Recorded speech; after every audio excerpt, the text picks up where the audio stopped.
Aujourd'hui, toi, tu es présent sur YouTube, Insta, LinkedIn, TikTok. Tu as quelqu'un qui te suit en permanence. Je me sentais davantage vivant dans le monde virtuel que dans le monde réel. Je me suis jamais senti à ma place. 6-7 mois de travail, on leur a généré un demi-million d'euros de chiffre d'affaires. On est sur un retour sur investissement de x8 à x15. Il nous arrive des fois de dépenser 150 000, 200 000 euros dans une campagne et perdre de l'argent. 25 millions d'euros de chiffre d'affaires. Tu es devenu ton propre média, en fait. Et j'ai tourné 72 vidéos en l'espace de 2 jours. Si on s'en donne les moyens, on peut vendre n'importe quoi à n'importe qui. Bonjour à tous, bienvenue dans ce nouvel épisode de Build. Build, c'est le podcast qui parle de ceux qui font de la croissance, de ceux qui construisent des entreprises, de ceux qui se développent, de ceux qui ont une soif d'apprendre des nouvelles choses. Ici, on reçoit des gens qui entreprennent, des gens qui ont des personnalités qui poussent vers le progrès. Et aujourd'hui, j'ai la chance de recevoir Alec Henry. Alec, bonjour. Salut Xavier, merci de m'accueillir ici, merci pour l'invitation. Merci à toi d'être venu chez Build. Alors, on se connaît un petit peu parce Ouais. que tu m'as reçu dans ton podcast. déjà. Exactement. Superbe épisode, Et bah écoute, j'ai adoré. je te remercie d'ailleurs dans les questions que j'ai à te poser, c'est de savoir si en fait quel était le meilleur invité que tu as reçu dans ton Ouf, podcast. on me pose à chaque fois cette question très difficile. Mais moi j'ai la réponse, je pense que tu vas me dire que c'est moi. Non. Vu que je te reçois, on n'a pas le choix là du coup avec. Écoute, j'ai préparé une petite présentation de toi, tu vas me dire si je suis dans le juste. Alors, moi j'ai noté, alors déjà que je suis très content de te recevoir, hein. On va parler de plein de choses avec toi, on va parler de croissance, Ouais. on va parler de développement, on va parler du business de la formation. Je trouve que c'est intéressant qu'on creuse aussi ce sujet-là. On va parler de tes méthodes d'acquisition de tes Ouais. clients, parce que tes clients aujourd'hui, c'est des entrepreneurs, c'est des chefs d'entreprise. J'aimerais qu'on discute de ça. On va bien évidemment parler de ta présence sur les réseaux sociaux et à quel point ça peut être un levier pour faire de la croissance et pour avoir des nouveaux clients. On va parler des recettes qui marchent, mais on va parler aussi des difficultés que tu as rencontrées, ton parcours. J'aimerais aussi qu'on creuse effectivement le sujet de l'infopreneur, de Mhm. Dubaï, etc. Et que tu nous expliques quelle est ta vision et ta perception, toi, du sujet. Et puis de ton quotidien, parce qu'en fait, je n'ai pas l'impression que tu le mettes en scène, mais en tout cas, j'ai l'impression qu'en tout cas, tu le présentes et de manière assez honnête d'ailleurs. J'aimerais bien qu'on discute de ce sujet-là. Tu nous diras qu'avec entrepreneur.com, combien tu fais de chiffre d'affaires, combien tu gagnes, quelles sont les métriques d'entrepreneur.com. J'aimerais bien creuser ça. Entrepreneur.com, c'est un écosystème Oui. francophone qui accompagne des dirigeants et des créateurs d'entreprises pour scaler leur entreprise. Alors, tu vas m'expliquer ce que ça veut dire exactement scaler. On va expliquer à tout le monde ce que ça veut dire scaler. Tu as des programmes de formation qui vont d'ailleurs sur un mix de digital et de présentiel, Oui. avec des offres qui vont de 5 000 à 40 000 euros, moi j'ai trouvé. Exactement. Voilà. Plutôt de 10 000 à 50 000 euros. Ok, donc c'est même monté encore en gamme par Ouais, rapport aux offres que effectivement. j'avais. Ok. C'est une vraie machine d'acquisition aujourd'hui, entrepreneur.com, via YouTube, Meta, TikTok, LinkedIn, Google aussi, sur lequel tu es très présent. Ton groupe aujourd'hui, il est présent dans toute la francophonie.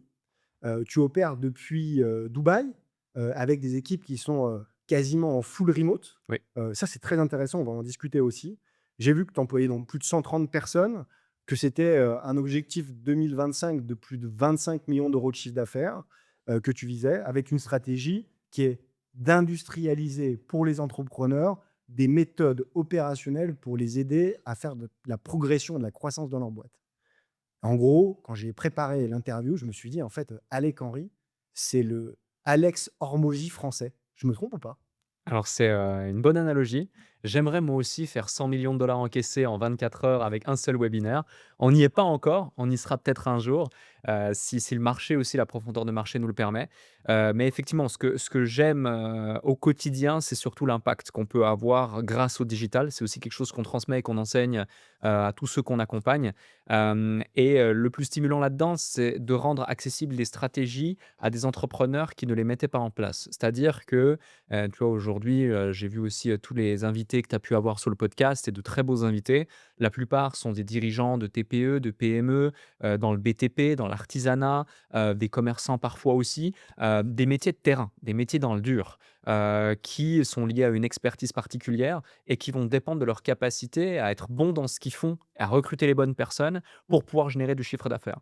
Or, ces métiers-là n'ont pas adopté des stratégies digitales, n'ont pas adopté des stratégies d'acquisition pour se différencier, n'ont pas adopté des stratégies, typiquement, tu parlais de remote, d'externalisation, d'automatisation, d'intelligence artificielle et tous ces sujets qui finalement ont fait la personne que je suis avec tous les business que j'ai pu créer ou dans lesquels j'ai pu rentrer au capital. Certains s'est bien passé, passées, d'autres moins bien passées. Donc plein d'enseignements, plein d'apprentissages que j'ai pu avoir d'abord me concernant et puis aujourd'hui en les, partageant, à ceux qu'on accompagne. Tu as parlé beaucoup de chiffres, je peux en donner un qui me tient extrêmement à cœur, c'est qu'aujourd'hui, au moment où on se parle et chaque semaine ça augmente, c'est 1 153, chefs d'entreprise, TPE, PME, partout dans la francophonie, qui sont accompagnés par nos équipes au quotidien. Dire que, tous les 2 3 jours, tu as des centaines et des centaines, d'appels, de consulting qui sont faits. Ça me permet de rebondir sur un des sujets, c'est que tu as parlé de formation. Nous, aujourd'hui, on ne se considère pas du tout comme étant dans le domaine de la formation en ligne. Pourquoi? Parce que malheureusement, la formation en ligne n'apporte pas ou pas assez de résultats pour nous. Il y a énormément de gens qui achètent des formations sur internet et qui ne vont même pas les suivre. Tu vas dépenser, 1 000, 2 000, 3 000 € juste pour avoir cette sorte de boost d'adrénaline et de te dire, «C'est bon, j'ai fait ce premier pas, je j'ai atteint cet objectif et je me mets une sorte de masque de j'ai envie d'entreprendre, j'ai envie de faire quelque chose. Or, c'est pas du tout quelque chose avec lequel, je suis aligné. Pour autant, j'ai démarré entre autres dans ce monde-là. J'ai aidé aussi beaucoup d'acteurs dans ce monde-là et fut un temps où on avait 80 de nos clients qui étaient liés à l'infoprenariat et au monde de la formation. Donc je connais par cœur ce domaine et c'est ces stratégies qui font qu'on en est là où on en est et qui font qu'on peut accompagner aussi bien nos clients. Aujourd'hui, c'est 3 de nos clients, le monde de l'infoprenariat et du OK. business en ligne. Tout le reste, c'est des TPE, des PME, des commerçants, des artisans, du BTP, des restaurants, enfin tous les métiers, que tu puisses imaginer, en sortant dans la rue et en allant sur le terrain. Et donc, nous, on se positionne dans de l'accompagnement, vraiment. Hybride, comme tu l'as évoqué, donc en ligne et en physique, en one-one, donc individuel avec, un coach référent, avec des experts, avec des intégrateurs et puis aussi avec des séminaires. Les immersions, tu as pu même participer à l'une d'entre elles, tu étais intervenant, les gens ont adoré, où tu as pu voir, voilà, 150-180 entrepreneurs, du monde entier, de toute la francophonie, 150 entrepreneurs, 150 parcours différents, 150 singularités, 150 industries différentes et c'est cette richesse, cette pluralité de disciplines qui, fait aussi la force d'entrepreneurs.com au quotidien et qui nous permet de les aider les uns après les autres de la meilleure façon qui soit. Donc Et voilà. Alec, dans ce que tu dis, c'est très juste. En plus, il y a une mauvaise image qui est liée à la Ouais, formation. C'est important que tu précises qu'effectivement, toi, tu es dans le conseil et moi, j'ai halluciné dans cette immersion dans lequel tu m'as demandé gentiment d'intervenir, dans lequel j'ai pris beaucoup de plaisir à intervenir en face à eux. J'ai vu effectivement des chefs d'entreprise, en fait, de plein de secteurs différents. Il ouais, y en avait qui étaient dans l'immobilier, il y en a d'autres, c'était des artisans du bâtiment, effectivement, d'autres qui ouais. étaient effectivement dans des sujets de SaaS avec des logiciels et cetera. Et il y avait des vrais chefs d'entreprise qui avaient pour, la plupart, en fait, une vraie expérience déjà du monde de l'entreprise et qui cherchaient, en fait, à aller plus loin, à pouvoir, dépasser, en fait, leur plafond de verre Ouais. qui les empêchait effectivement de pouvoir faire plus de chiffre d'affaires, de mieux gagner leur vie et puis aussi prendre du plaisir dans ce qu'ils allaient faire. C'était assez incroyable. Moi, j'avais trouvé, ce moment-là assez juste dans le fait que, tout le monde était là dans une communauté pour essayer de se dire, en fait, comment on va essayer de progresser ensemble. C'est Et d'ailleurs, ce exactement que je leur avais partagé, pendant cette immersion que tu avais construite, leur dire, en fait, c'est une chance incroyable que vous avez, c'est, d'être aussi, ensemble. C'est pas uniquement les conseils que vous allez recevoir avec l'immersion, mais c'est aussi déjà d'être avec, des gens qui sont comme nous et comme vous, qui ont cette volonté d'entreprendre parce que les problèmes sont toujours quasiment les mêmes, hein, quand on entreprend, les difficultés qu'on rencontre et cetera et c'est plus facile d'être dans une communauté qu'effectivement d'être tout seul dans son coin, à vouloir, développer sa boîte. Donc ça, j'avais trouvé ça, hyper intéressant. Si on revient sur ton parcours, Alec, toi, tu viens de Suisse. J'ai regardé là, pour préparer l'émission, heu ton parcours. J'ai regardé le documentaire que tu as fait. Mmh. Tu as grandi avec ta maman, Mmh. donc une famille monoparentale, en Suisse, une famille modeste en Suisse, ça existe. Bien sûr. On a une image parfois de la Suisse où ça existe pas, mais là, c'est le cas, une famille modeste et puis, ouvrier, dans une usine, et à un moment donné, ça change. Qu'est-ce qui fait que ça change? D'où vient ce changement? Alors, long story short, moi je me suis jamais senti à ma place, dans le système traditionnel. À l'école, je savais pas pourquoi, on me faisait apprendre, Pythagore, de l'algèbre, de l'allemand, de la géographie et cetera. J'étais, parfois dissipé, parfois introverti, mais j'étais pas à ma place. Je me suis réfugié dans les jeux vidéo, à jouer, 10-15-18 heures par jour pendant plus de 10 ans. Ça m'a inculqué,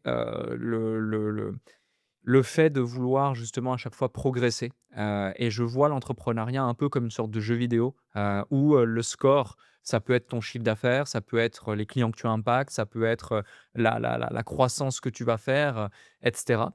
Je pense que c'est, une des plus belles choses que mon enfance, m'ait offerte, c'est cette partie, jeu vidéo.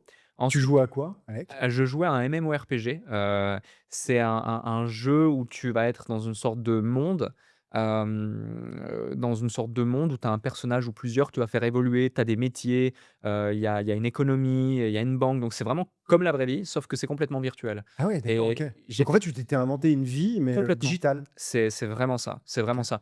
Au point pour te dire où je me sentais tellement pas à ma place dans la vie, normale, c'est aussi pour ça que je m'étais réfugié dedans et je jouais énormément, que je me sentais davantage vivant dans le monde virtuel que dans le monde réel. Parce que j'avais pas forcément d'amis, de petites copines, je ne sortais pas, j'ai jamais fait des fêtes, de jeunesse, et cetera, alors que c'est plutôt, monnaie courante là-bas, hein. Moi, j'étais dans une petite campagne, il y avait plus de vaches que d'habitants à l'époque, donc c'est normal d'avoir, ta mobilette, d'aller faire des sorties entre amis, et cetera. Mais j'ai jamais eu tout ça. Je me suis vraiment réfugié dans les jeux vidéo et à la suite de quoi, une fois le cycle scolaire terminé, on vient de dire quand tu as 14-15 ans, «Qu'est-ce que tu veux faire dans la vie?»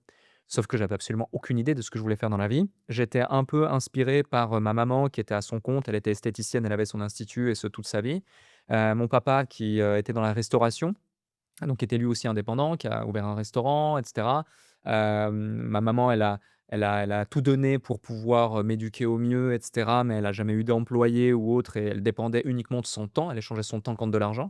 Mon père, quant à lui, a fait plein d'expériences, mais il a aussi fait une expérience malheureuse où il a fait faillite. Ensuite de ça, ça lui a ruiné son existence. Il est retourné en France, il est tombé dans les médicaments, il en est décédé. Ça a été mon déclic, justement, c'est le fait de voir autour de moi des gens proches, moins proches, même à l'usine lorsque je me suis retrouvé propulsé à l'usine, parce que justement j'avais pas travaillé à l'école. Des gens qui avaient dédié leur vie à quelque chose qui soit n'aimaient pas et n'étaient pas stimulés au quotidien, soit, faisaient par dépit et non pas par choix. De fil en aiguille, j'ai rencontré une personne dans cette usine justement, un jeune, qui m'a mis à 2 choses. La première, le sport. Moi, j'étais quelqu'un de très introverti, j'avais pas du tout confiance en moi. Je faisais 25 kilos de moins, donc je devais peser 50-55 kilos, tout mouillé. J'avais jamais fait vraiment de sport, j'étais un peu une victime à l'école et de fil en aiguille, justement, ça m'a permis d'avoir davantage confiance en moi. À la suite de quoi, il m'a fait découvrir, grâce au marketing de réseau, le MLM, qui est, un monde, assez, galvaudé dans son image, un peu comme le monde de la formation, hein, d'ailleurs. Hem, Le marketing de réseau, ouais, Alec, par exemple, pour que tout le monde comprenne, c'est des réunions, oui, dans lesquelles, en fait, on va vendre un produit. complètement. Alors ça s'est modernisé parce que maintenant il y a eu des réunions avec des sextoys et cetera. Ouais, Mais en fait, à l'époque, les premières c'était des réunions, où en fait tu pouvais vendre des Tupperware, encyclopédies, des Tupperware et ouais, cetera. C'est ça, hein, ouais, dont tu parles? clairement, clairement.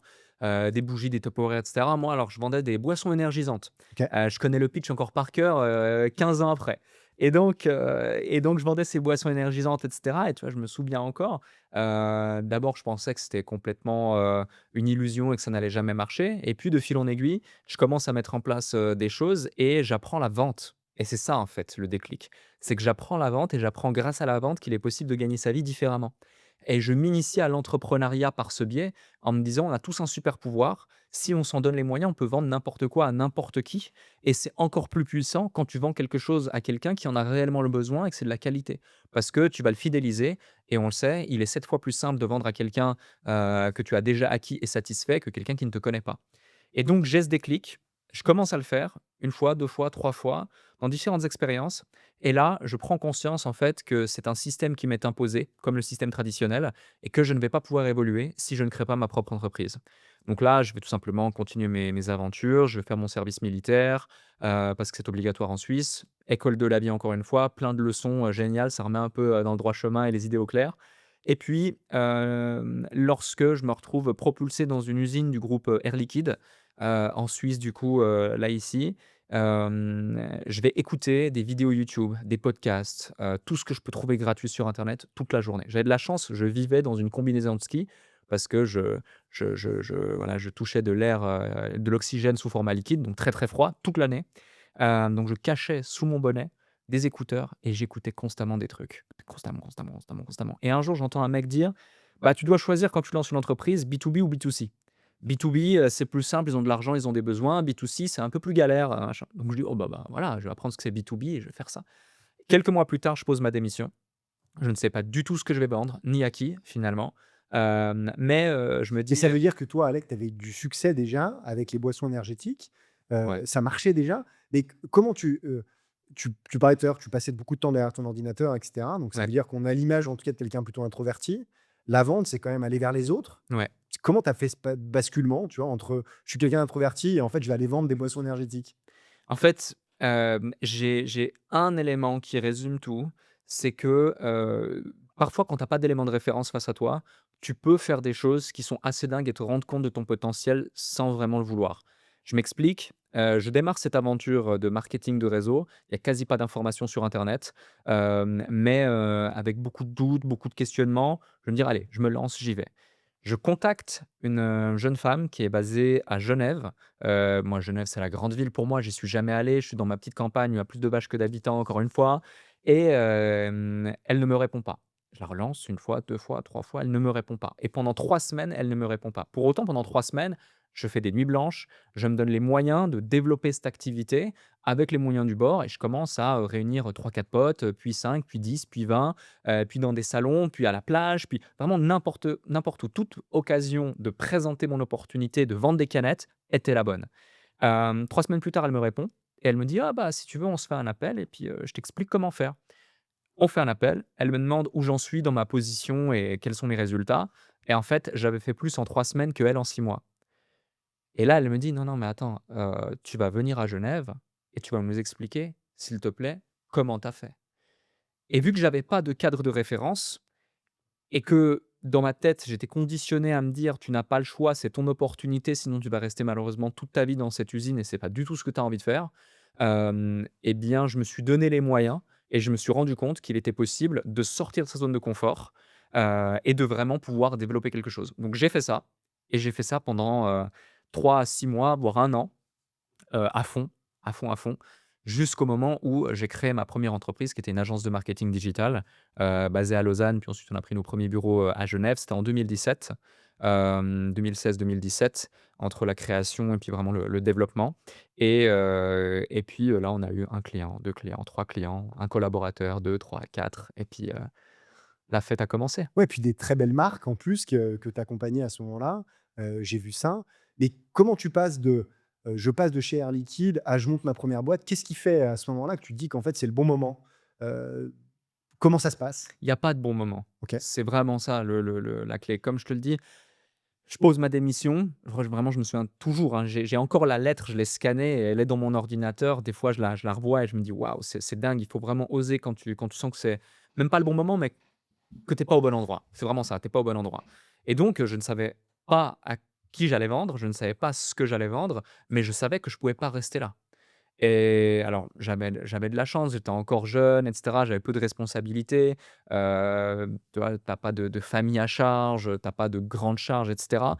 J'avais pas de dette, j'avais pas de prêt, j'avais pas tout ça. Donc je me dis: «J'ai rien à perdre, c'est maintenant ou jamais» et c'est pour ça que quand tu es jeune, souvent, c'est le meilleur moment pour tenter des choses, pour oser, pour expérimenter. Alors que, si tu es, père, ou, mère au foyer, que tu as plusieurs enfants à charge, tu as toute une vie derrière toi, tu vas devoir aborder une opportunité ou le fait de te lancer quand même différemment avec un petit peu plus de réserve et de lucidité. Moi, je n'avais aucune, et c'est là Toi-même, tu dis d'ailleurs, je trouve ça super drôle, le fait que vous aviez même pas de chemise repassée. ouais, on n'avait rien, on n'avait rien, on n'avait rien. Vraiment, j'essaie de mettre des chemises effectivement non repassées pour paraître plus âgé, pour, closer des deals, les premiers deals parce que, en Suisse, on est quand même sur une mentalité assez, je vais pas dire archaïque, ça serait exagéré, mais en tout cas, voilà, qui Traditionnelle en tout cas. traditionnelle. Ouais, Qui tout à fait. es-tu pour me donner des conseils? Mmh. Qu'as-tu fait? Tu as encore la goutte de lait au bout du nez, qu'est-ce que tu vas venir m'enseigner? Surtout à l'époque, où aujourd'hui, tu vois des jeunes de 19, 20 ans, 21 ans qui maîtrisent sur le bout des doigts les réseaux sociaux, le digital et qui vont pouvoir apporter énormément de valeur à des entreprises. À l'époque, il y a 10 ans, on me demandait, qu'est-ce que j'allais faire et puis le cycle traditionnel pour un mec qui sortait de l'usine, qui avait aucun diplôme et qui n'avait encore rien fait, c'est très difficile de réussir à prouver. Donc, ce que j'ai fait au départ, c'est pas quelque chose que je recommande aujourd'hui, mais ce que j'ai fait au départ, c'est que j'ai dit à des clients: «Je te signe, très bas prix et je créais énormément de résultats, ou même c'était gratuit et je prenais, un fee sur la performance, un frais sur la performance. OK. Donc ça, c'était hyper sexy, et parfois ils étaient complètement dingues et je me souviens encore, tu vois, d'un fonds d'investissement basé en Andorre qui avait dépensé 100 000 € pour leur site web avec une agence très connue. Nous, on arrive, on leur dit: «Écoute, tu payes juste la mensualité, de cet outil qu'on va utiliser». C'était 300 à l'époque. Le site web leur avait généré 2 000 à 3 000 € de chiffre d'affaires. Ils devenaient fous sur 6 mois de travail. Nous, en l'espace de 6-7 mois de travail, on leur avait généré un demi-million d'euros de chiffre d'affaires avec 30 de marge. Donc ils avaient rentabilisé ce qu'ils avaient fait et en plus de ça, ils avaient une vraie visibilité sur comment en faire davantage.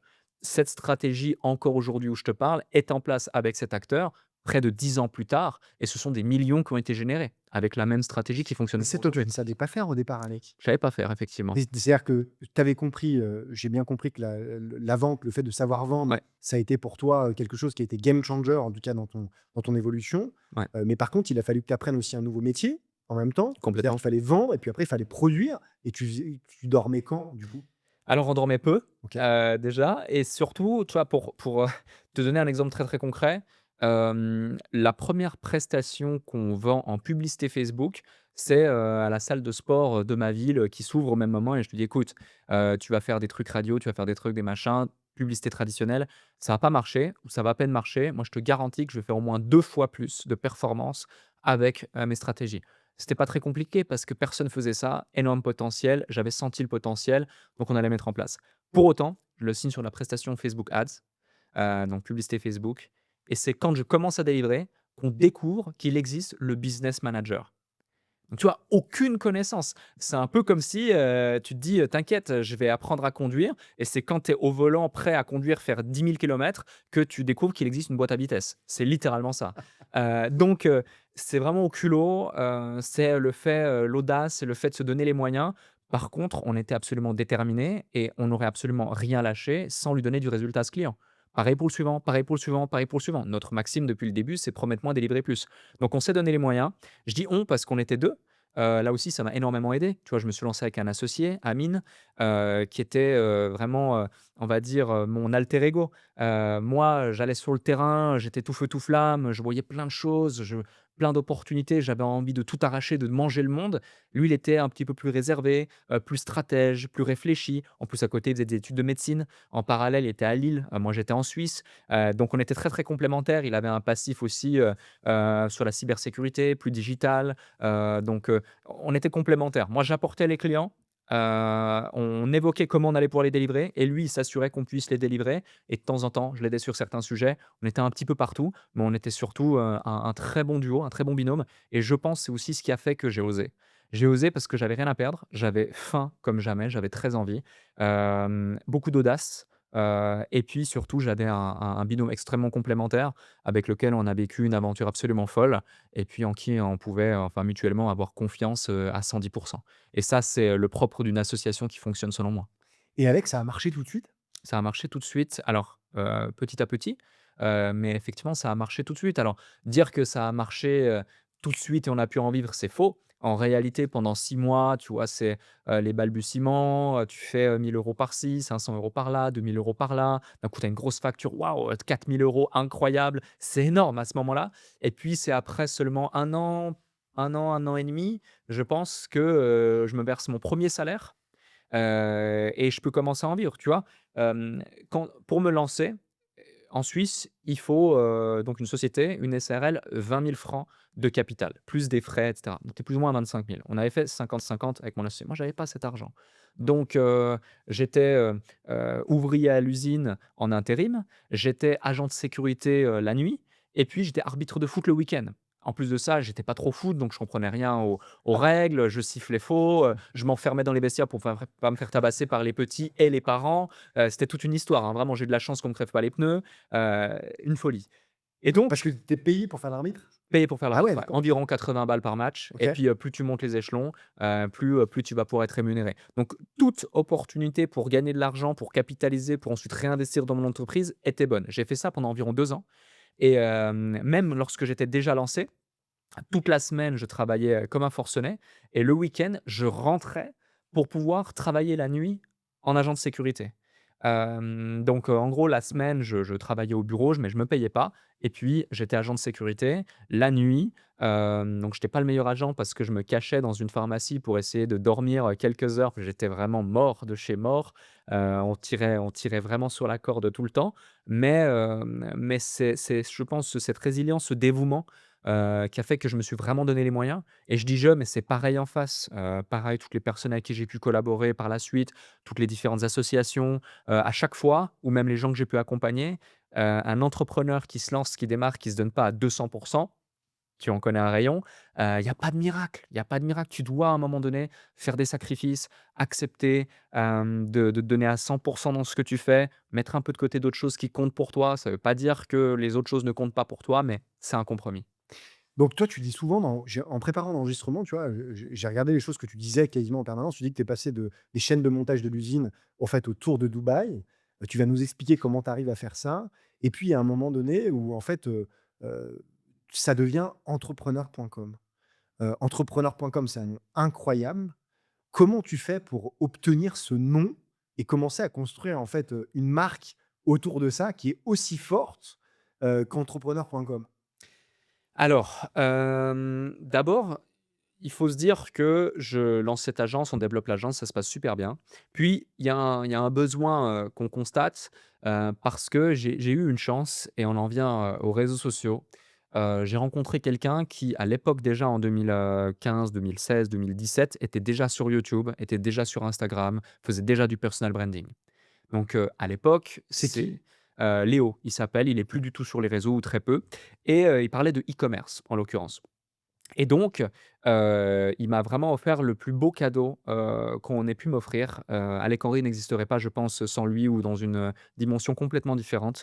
C'est, la prise de conscience de l'importance d'un personal branding et des réseaux sociaux à ce moment-là. Mais pas des réseaux sociaux pour l'entreprise, des réseaux sociaux pour l'entrepreneur. Et donc personnifier une approche entrepreneuriale et ensuite pouvoir créer tout un écosystème autour de ta personne pour développer ta boîte. Et j'apparais une fois, 2 fois, 3 fois sur sa chaîne YouTube, qui cumulait déjà plusieurs dizaines de milliers d'abonnés à l'époque, c'est énorme, dans le domaine du business. L'audience, ça lui plaît. Ils aiment ce que je partage, ce que je dégage et la pertinence de mes propos à ce moment-là. Pour autant, toi et moi, il y a 10 ans, je n'étais pas du tout, pertinent, mais visiblement, ça passait bien et donc il me dit: «Bon, tu es bien gentil, mais il va falloir créer ta chaîne là maintenant. Il va falloir, créer ta chaîne, voler tes propres ailes mon ami, fais-le et puis moi je vais faire ta promotion une, 2, 3 fois et ça va te créer une petite base et puis ensuite de cette base, tu grandiras». Ça a été chose faite. J'ai fait ça pendant environ une année et je commençais à délivrer du contenu gratuitement. Tout ce que j'apprenais, je le faisais. Et vu que j'étais pas à l'aise à la caméra, j'en parle souvent de cela, mais tous les gens qui se trouvent des excuses pour pas faire des vidéos, bah moi, ce que j'ai fait, c'est qu'en l'espace de 24-48 heures, dans les bureaux, autour de tous mes collaborateurs, alors je dis ça, mais on était 4, hein, mais j'avais posé un trépied, une caméra, derrière moi, un paperboard, 2 stylos, 3 grosses bouteilles d'eau d'1,5 litre et j'ai tourné 72 vidéos en l'espace de 2 jours. Vu qu'en plus on n'avait pas de monteur vidéo, on n'avait pas d'argent et c'était pas comme aujourd'hui, je devais les faire d'une traite. Donc j'avais mes 72 sujets face à moi avec un paperboard en face, à côté le paperboard pour prendre des notes et puis expliquer des trucs et puis j'ai fait 72 vidéos de 8 à 12 minutes. C'était le format de l'époque. Non-stop, sans cut, sans montage, sans rien. Sinon je recommençais.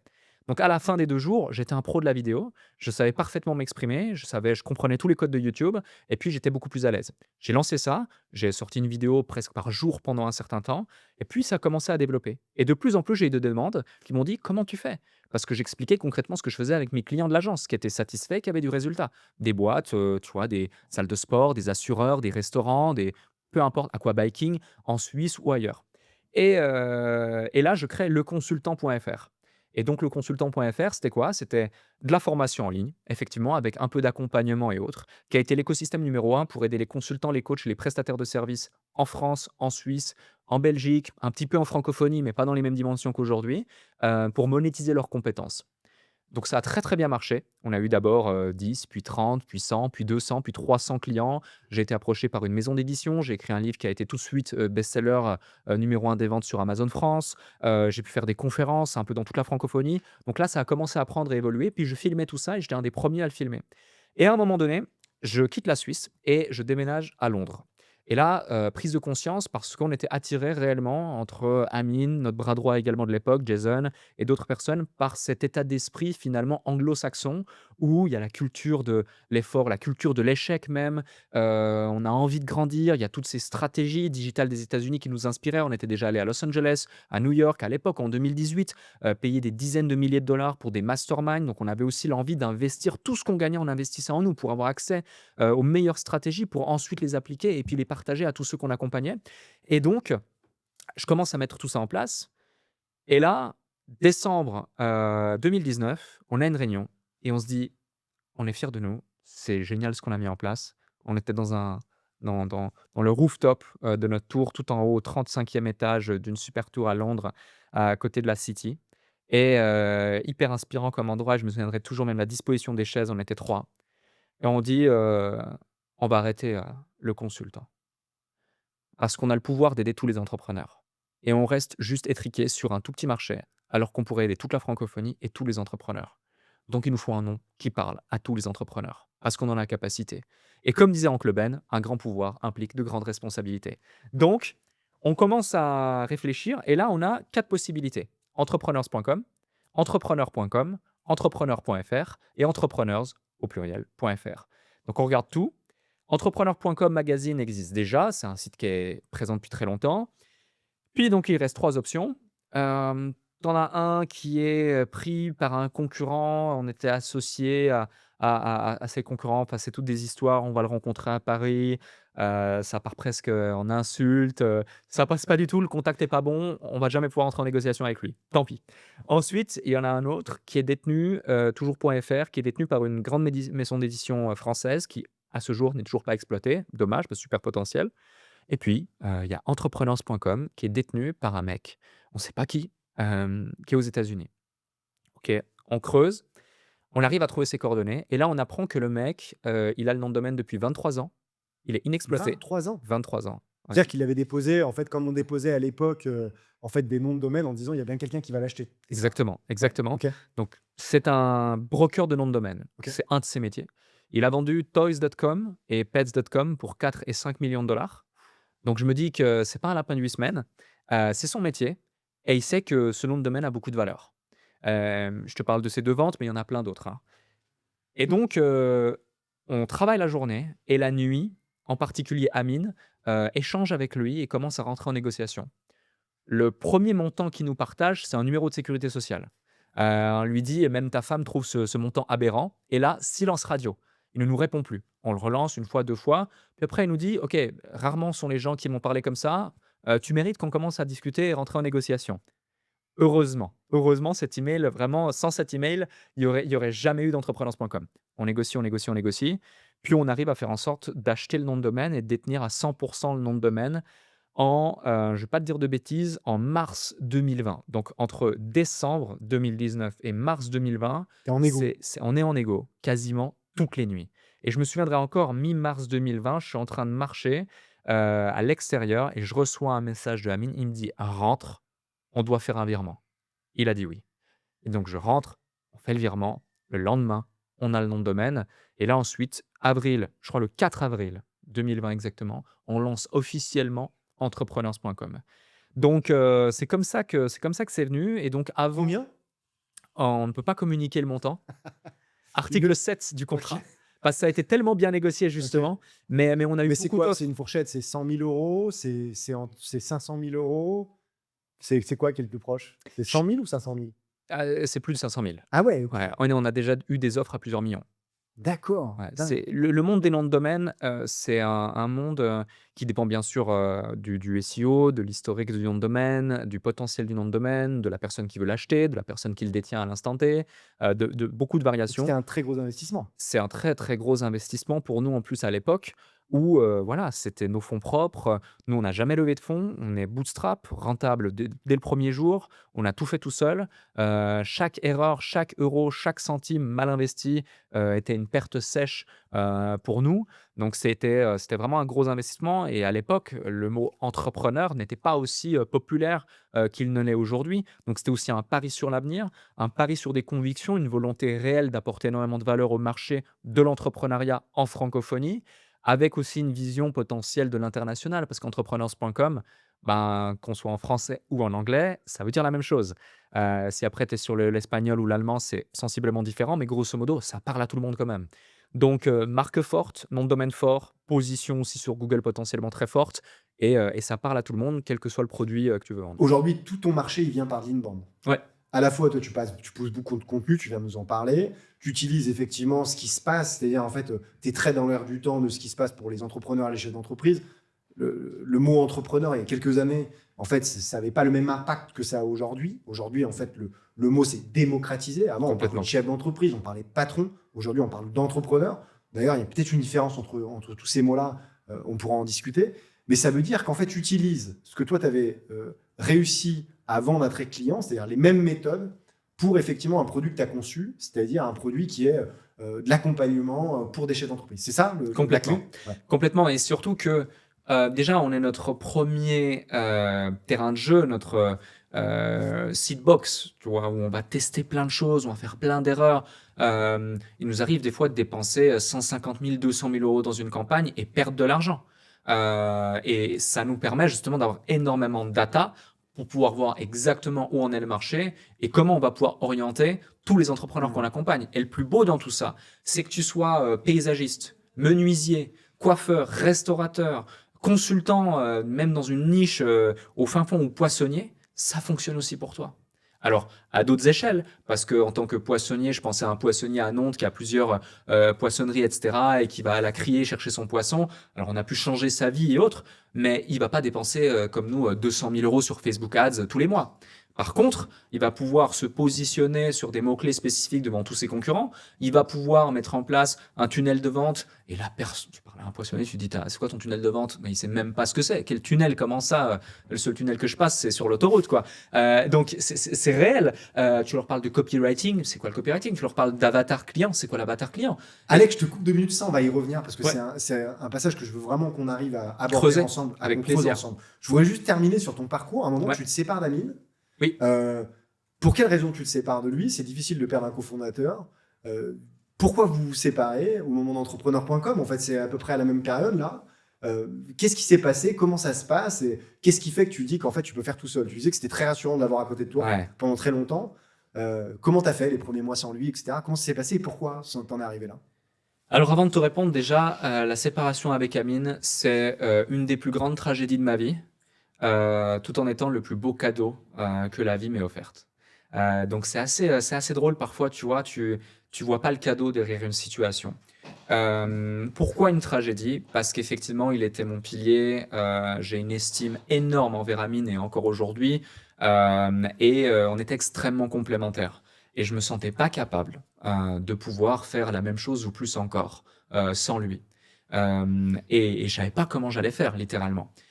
Et finalement, ça m'a forcé à devoir trouver des solutions parce que depuis, j'ai fait pivoter 5 fois entrepreneurs.com et surtout, on a plus de fois 20 la boîte, l'impact, l'ampleur, la vision, la dimension, l'ambition de tout entrepreneurs.com depuis. Et ce, en seulement 3 ans. 3 Non, ans, mais ça, 3 c'est ans et assez demi. dingue. Mais quand tu te sépares de lui, il y a Ouais. des sujets d'argent. Il n'y a pas que des sujets, en fait, de partager une expérience et une vie. Ouais. C'est toujours très difficile de séparer d'un de ses associés. En vrai, Ouais. c'est compliqué. Je crois que c'est une des premières causes de faillite des entreprises, c'est effectivement un dysfonctionnement ou un désaccord entre associés.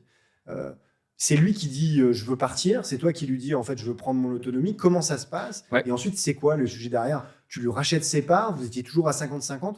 Comment tu as fait? Alors, dans un premier temps, pourquoi on s'est séparés? On était tous les deux dans une phase sur entrepreneurs.com où on trouvait pas réellement notre product market fit. On a failli arrêter entrepreneurs.com fin 2020, début 2021, quelque chose comme ça. Si je me trompe de date, je suis vraiment navré. Ouais, c'est plutôt fin 2021, début 2022, pardon. Et du coup, parce que on mettait en place des stratégies, ça marchait pas comme on voulait, ça créait de la frustration et ça commençait à créer des tensions entre nous. Et on a une amitié, on a une relation tellement forte, tellement fusionnelle, fraternelle, qu'on s'est dit on veut pas que le business vienne impacter notre relation. Donc, on s'est lancé sur un projet en parallèle. À l'époque des crypto-monnaies, des NFT, etc. On a testé quelque chose, ça nous a coûté énormément de temps, énormément d'argent, en images également, on a perdu de l'argent et de l'énergie. Et puis, j'ai mis ensuite tout ça en pause. Avant, j'en avais marre de créer du contenu sur les réseaux parce que j'étais rentré dans une phase où, et ça c'est vraiment un piège insidieux, on se rend pas compte qu'il se met en place, mais tu n'es plus en train de partager ce que tu vis pour partager. Et c'est vraiment malsain. Et donc j'ai arrêté les réseaux sociaux. Voilà, il y a eu une phase où Là, sur cette période-là, tu arrêtes les réseaux sociaux. j'arrête les réseaux D'ailleurs, sociaux. tu m'en avais parlé quand on s'était croisés. Ouais, Un surmenage, un on surmenage. dirait du burn-out, mais en tout cas, mais pas trop de contenu, quoi. Trop de contenu et pour les mauvaises raisons. Tu vois, j'allais dans un restaurant, je choisissais le dessert, non pas parce que je l'aimais, mais parce qu'il était beau pour une story. Je me déplaçais, je prenais la berline Mercedes avec le chauffeur en costume pour la story. J'allais à un endroit, je rentrais en hélicoptère pour la story ou pour le vlog. C'est toujours plus, toujours plus, toujours plus. Et c'est tellement malsain. Alors qu'en soi, c'est pas ça qui définit la personne que tu es, c'est pas ça qui définit l'entrepreneur que tu es. Et aujourd'hui, j'ai une approche complètement différente des réseaux sociaux. Ce sont les réseaux qui servent mes intérêts et pas mes intérêts qui servent les réseaux ou mon ego. Et c'est hyper important à communiquer aussi à tous les entrepreneurs qui veulent aller sur les réseaux. Parce que finalement, ce qui compte, c'est l'authenticité, c'est le lien que tu crées avec ta communauté, et puis c'est le fait de partager réellement ce que tu fais, et pas partager pour montrer des trucs qui ne sont pas la réalité. Donc, pour en revenir à mon histoire avec Amine, donc on est dans une phase où on se cherche, etc., on teste quelque chose, et là, quand on prend conscience en fait que moi, pour ma part, mon vrai amour, c'est entrepreneurs.com, c'est les entrepreneurs, c'est tout ça, je lui dis, moi je vais reprendre entrepreneurs.com, je vais continuer, je vais le redévelopper à mon échelle, Mais à mon image. tu t'assois avec lui, tu prends rendez-vous, comment Ouais. ça se passe techniquement? Alors, on se voit physiquement, là, comme ça, et on en parle autour d'un bon restaurant, d'un bon repas. Ok. On se voit Mais encore toi, pratiquement. c'est toi qui lui annonces. Ouais, je lui annonce. Je lui Ok. annonce. Et je lui dis, qu'est-ce que tu en penses? Tu veux le faire avec moi? Il me dit, non, moi, je veux me lancer dans un nouveau projet. Je lui dis, ok, super. Est-ce que je peux t'aider? Est-ce que je peux te soutenir dans ce nouveau projet? Il me dit, bah écoute, oui, non, comme ci, comme ça. Enfin, voilà, il m'évoque son. Non, mais dans la son vraie vie, point. Alec, quand même, Ouais. quand tu as ton associé de toujours, tu lui présentes un projet et qu'il te Ouais. dit, en fait, moi, j'ai envie de faire autre chose, ça va te faire quand même un peu mal au cœur, quand même, parce que tu te dis, en fait, on est là depuis le début. Bien sûr. Là, tu le tournes de manière très positive, j'entends, hein, je comprends, mais ça a dû te toucher quand même. Ça Quand m'a quand touché. tu t'es dit, en fait, non, je vais pas plus loin. Ouais, ça m'a touché effectivement, mais pas vraiment. Parce que ce qui m'a fait peur, c'est le challenge. Ça m'a fait peur. Mais le fait qu'on parle en transparence comme ça, en fait, on est extrêmement honnête, lui et moi, l'un envers l'autre, à tel point qu'on ne pourrait pas parler comme on parle, lui et moi, à des collaborateurs. Il y a beaucoup trop d'honnêteté dans nos propos. Si je fais de la merde et que je suis médiocre dans mon exécution, il me le dit cash. Il n'y a pas de filtre, zéro. Et c'est ce qui fait que mon niveau d'exigence s'est élevé à ce niveau-là. Et pareil, vice-versa. Et c'est réciproque. Et c'est ça qui fait aussi notre relation, qu'elle soit aussi belle. Et donc, ce que je lui ai dit, écoute, je vais relancer entrepreneurs.com, j'ai de grandes ambitions, je vais tout donner. C'est mon bébé, je vais tout donner. On est à 50-50. Laisse-moi faire ce que j'ai à faire. Et dans quelques mois, dans une année, dans 2 ans, on en rediscute. Et puis, on verra. Parce que là, pour le moment, j'ai même pas les fonds, j'ai pas la capacité de te racheter ou faire quoi que ce soit. Là, on parle dans le vide. Ça valait un peu d'argent déjà à l'époque? Ça valait de l'argent parce qu'on aurait très bien pu, et même à un moment donné, ça nous avait été reproché parce qu'on hésitait. Et donc, on avait fait un test de mettre le nom de domaine en vente via Ok. un broker externe. Ok. Et c'est là qu'on a eu pas mal d'offres. Et même par la suite, la plus grosse offre qu'on a eue, c'est quand j'avais déjà relancé et qu'il y a quelqu'un qui s'était souvenu, qui avait déjà eu une enchère avec une première offre. Il a doublé cette offre-là pour voir si ça Ok. prenait. J'ai refusé. Amine m'a dit est-ce qu'on fait quelque chose? Moi, j'ai refusé. Et on a continué. Et donc, Vous avez défini une valorisation à ce moment-là? on avant a qu'il défini une parte valorisation, non C'est-à-dire pas que avant qu'il parte. Tu dis dans un an, je te rachète tes 50%. Déjà, vous aviez 50-50? Vraiment? 49,5, 50,5 me concernant. Donc Mais c'était quand même toi qui avais le lead. sur l'initial, oui, mais pour moi, dans ma tête, on a toujours été à Je comprends, mais c'est 50-50. quand même un sujet qui est important. C'est un sujet qui est important. Parce que, en fait, des associations à 50-50, elles sont toujours très difficiles parce qu'il Ouais. n'y a jamais personne qui peut prendre de décision. tu Ouais, vois. c'est vrai. Donc, il y avait quand même, même si vous étiez associé à 50-50, C'est vrai. tu avais quand même le lead sur le sujet et ça fait quand même toute la différence. C'est ça, mais après, j'insiste quand même pour toutes les personnes qui nous écoutent. L'association que j'ai avec Amine, que j'ai eue avec Amine, la relation que j'ai avec lui, elle est vraiment très très particulière et c'est pas quelque chose qu'on peut retrouver partout, tout le temps. J'ai fait plein d'associations où ça s'est extrêmement mal passé. Un associé qui a volé dans la caisse, un associé qui a menti, un associé qui a détourné des fonds, qui a tué une boîte, qui a mis 7-8 personnes au chômage qui a recréé, qui a détourné les actifs. J'ai vécu toutes les pires associations et toutes les pires expériences avec des associations après coup. Là, c'est vraiment absolument unique. Imagine, on est là à une table, on a un business qui a fait des millions, qui vaut des millions, et je te dis, écoute, je vais relancer le truc, mais dans 1-2 ans, on en parle, et puis on se mettra d'accord tous les deux. Et d'ailleurs, c'est ce qui s'est passé. 1 an et demi plus tard, on en parle. Le Entrepreneurs.com n'avait jamais été aussi gros qu'à ce moment-là. Lui a avancé sur son projet, ça passait très très bien. Je me souviendrai toujours, hein, on va dans un bon restaurant, on commence à échanger, on se dit ouais, c'est le bon moment, ok. Bah, propose-moi un prix, une méthode de calcul qui fait du sens. Il me propose une première version, je suis pas d'accord. Je lui fais un retour en asynchrone, il est pas d'accord. Fait un retour en asynchrone, pas d'accord. On se retrouve à un resto, on est enfin d'accord, on se serre la main, je fais un virement, c'est terminé. Combien? Ça, je peux pas le communiquer non plus. Je t'ai entendu dire que en fait, un bon dirigeant d'entreprise, c'est quelqu'un qui est en capacité de pouvoir déléguer beaucoup de choses, tu vois. Mhm. Et en fait, c'est un peu antinomique avec le fait d'être indispensable à sa boîte. Tu vois. Ouais.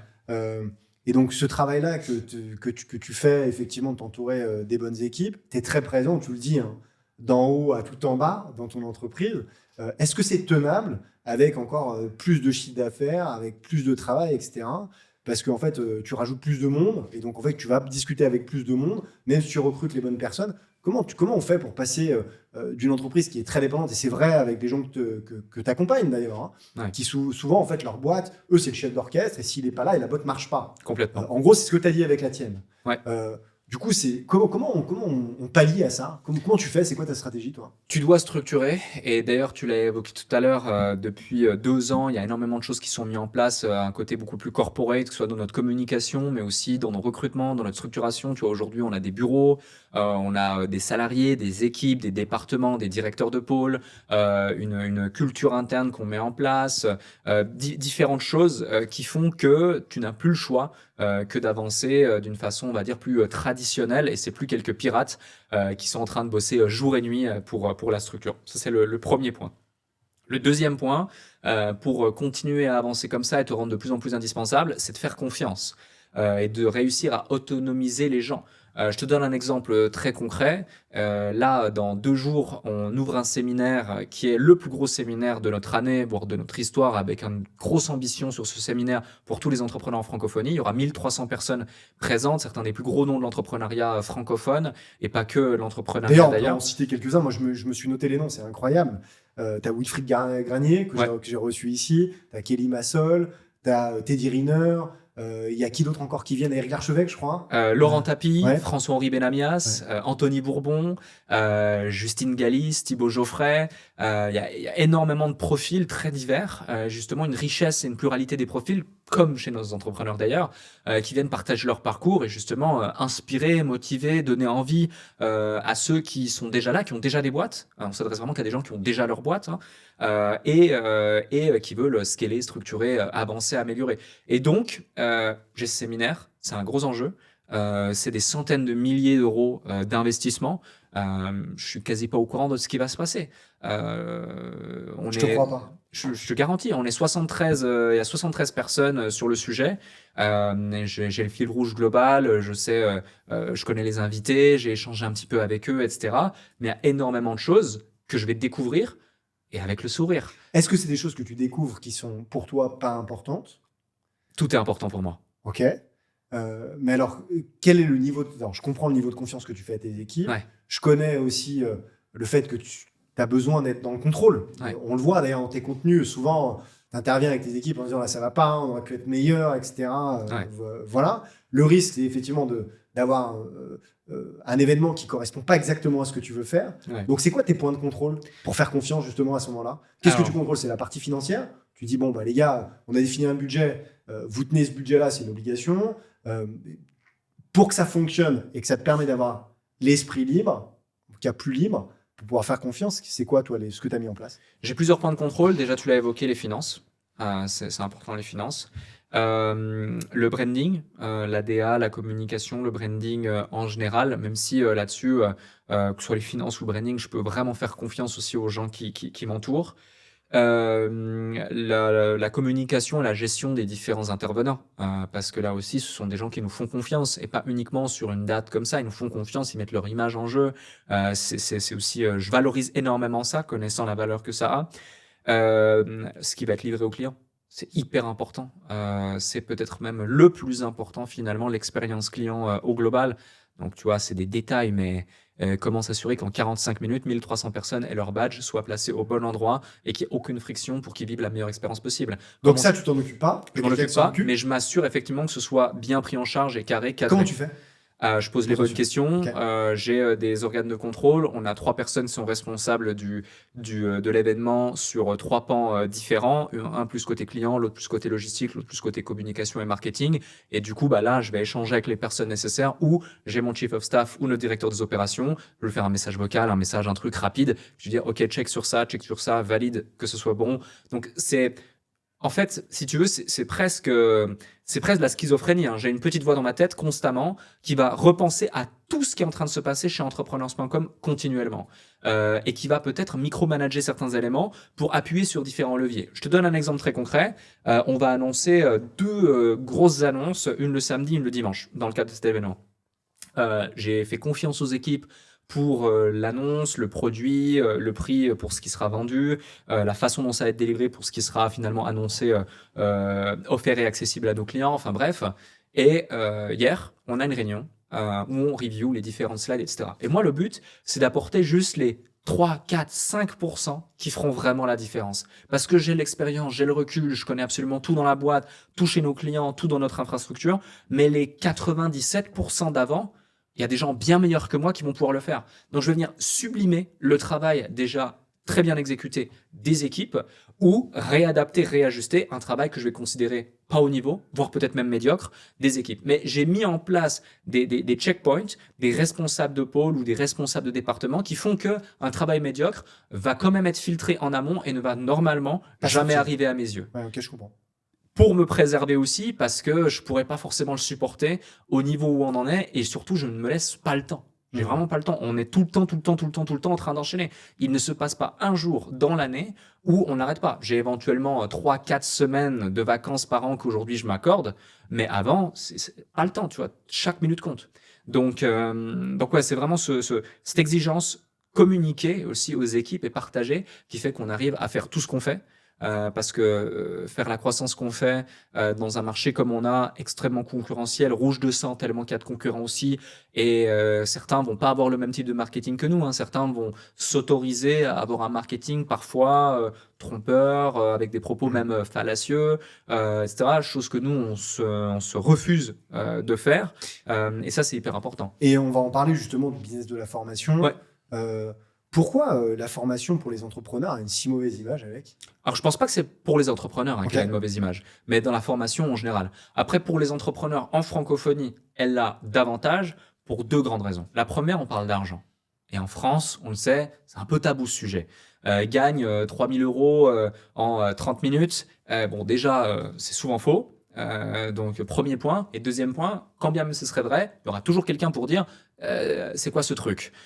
Donc, déjà, il y a la mentalité à ceux à qui on s'adresse qui a un énorme enjeu, un énorme impact. Parce que véhiculer le mauvais message auprès de la mauvaise personne, c'est un feu d'artifice. Donc, avec les réseaux en plus, où il y a l'anonymisation, où tout le monde peut dire n'importe quoi, n'importe quand, mais face à quelqu'un, ils diront complètement différemment la chose, c'est un vrai sujet. Donc, premier point. Deuxième point, il faut pas se mentir, il y a énormément de bullshit, si je peux me permettre. 95, si c'est pas 98% des acteurs sur le marché de la formation en ligne ne le font pas pour les bonnes raisons, ne font pas pour les bonnes motivations. Ils n'ont pas une vraie intention d'apporter de la valeur à leurs clients. Ils le font juste dans un intérêt économique et dans la volonté de trouver un gagne-pain. Ils vont te vendre une formation dans un domaine qu'ils n'ont même pas encore réellement maîtrisé. Ils n'ont même pas forcément d'expertise, qui vont se prétendre experts. Ils vont avoir géré 3 comptes Instagram et fait 2 Reels à plus de 100 000 vues, qui vont être experts Instagram en viralité. Enfin, des exemples comme ça, il y en a pléthore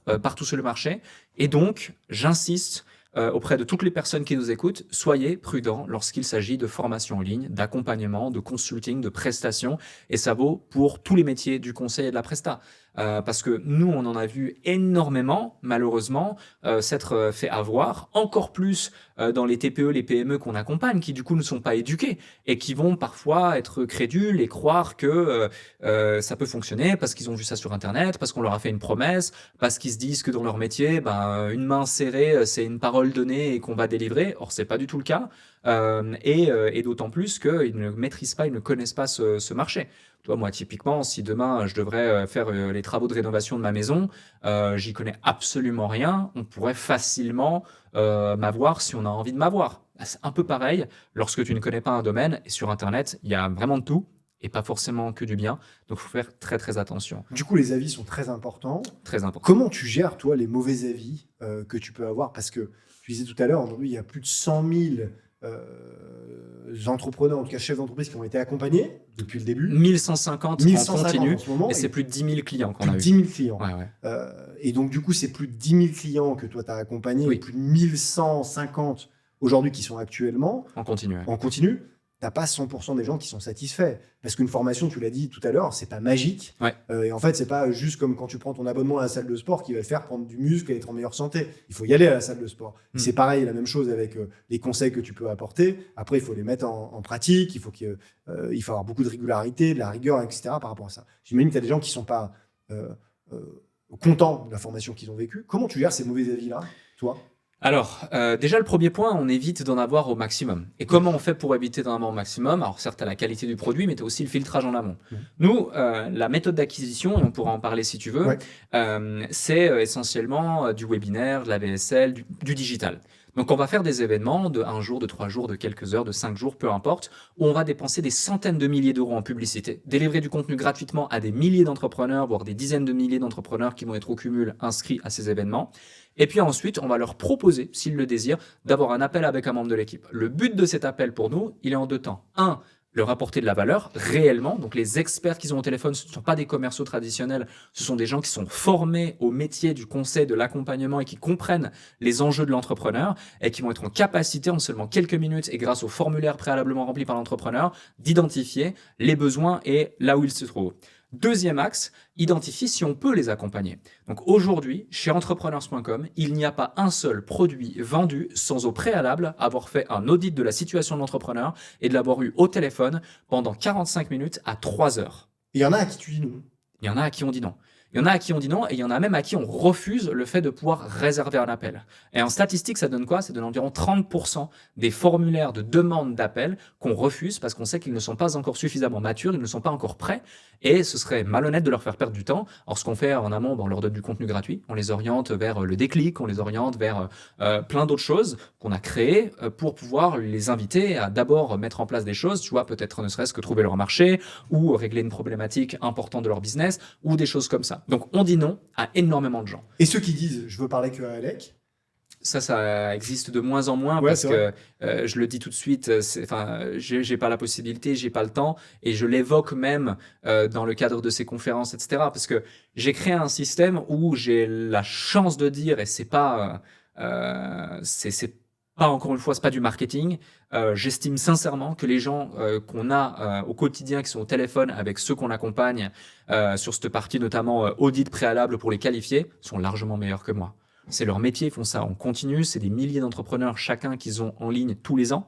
Chaque session, d'ailleurs, elles sont enregistrées, analysées par une IA et par des humains qui les supervisent pour nous améliorer en continu. Il y a énormément de formation interne, il y a énormément de data, on en parlera peut-être de toute cette data, mais c'est ce qui fait aussi la richesse justement de notre capacité à aider tous ces entrepreneurs. Donc premier point, on en refuse énormément. Et donc 100% des gens qu'on accepte, c'est qu'on sait qu'on peut les aider. Maintenant, faut-il encore qu'ils en aient l'envie et qu'ils en aient la capacité. L'envie, parce que les conseils qu'on va leur donner, dans 99% des cas, vont être complètement différents de toutes les stratégies qu'ils ont mis en place jusqu'ici dans leur vie. C'est aussi pour ça qu'ils n'ont pas les résultats qu'ils auraient avec nous. Et la capacité, c'est parce qu'effectivement, il va falloir travailler. Nous, on va pas faire pour l'entrepreneur. On va lui expliquer comment faire. On va l'aider à recruter, on va l'aider à mettre en place de l'IA, de l'automatisation, on va l'aider à mettre en place des systèmes d'acquisition, on va même lui recommander des prestataires, des partenaires ou plein de choses, mais on va pas faire pour lui. Et ça, c'est hyper important. Alors aujourd'hui, de plus en plus, on a des intégrateurs qui peuvent mettre en place des choses pour eux, mais en réalité, on va pas faire pour lui. Et donc, si la personne derrière, elle ne se remet pas en question et elle ne fait pas, évidemment, il n'y aura pas ou peu de résultats. Et donc, ça peut arriver. Et là, ce qu'on va faire, c'est qu'on va rentrer en discussion. Nous, on a tout un pôle justement Customer Care, support client, où l'objectif, c'est vraiment de satisfaire 100% des gens et de trouver des solutions pour faire en sorte qu'ils puissent avancer. On a parlé beaucoup d'acquisition, Ouais. Alex, jusqu'à maintenant. On n'a pas donné de chiffres. Aujourd'hui, toi, quand tu dépenses 100 euros dans la pub, euh, quel est ton retour sur investissement par rapport à ces 100 euros investis? Tu as des datas, j'imagine, là-dessus, puisque ça fait longtemps que tu les suis. En Ouais. plus, c'est ton premier métier. Comment ça marche par rapport à ça? C'est très dépendant du canal qu'on utilise, hein, Ok, selon l'opération, etc. Mais grosso modo, on parle souvent en ROAS. Ouais. Donc, c'est le retour sur investissement de l'ad spend, ok? Et je te parle vraiment en pub pur, pas en organique. C'est complètement différent. En général, on va avoir un ROAS par opération, un délai différé d'à peu près 45 à 60 jours selon le temps et les follow-up, etc. Parce qu'on est sur des cycles longs de conversion, hein.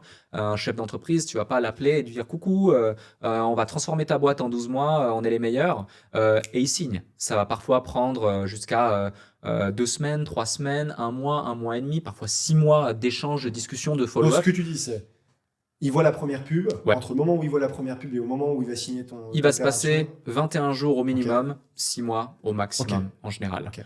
Et donc, on est sur un retour sur investissement de x8 à x15. Ok.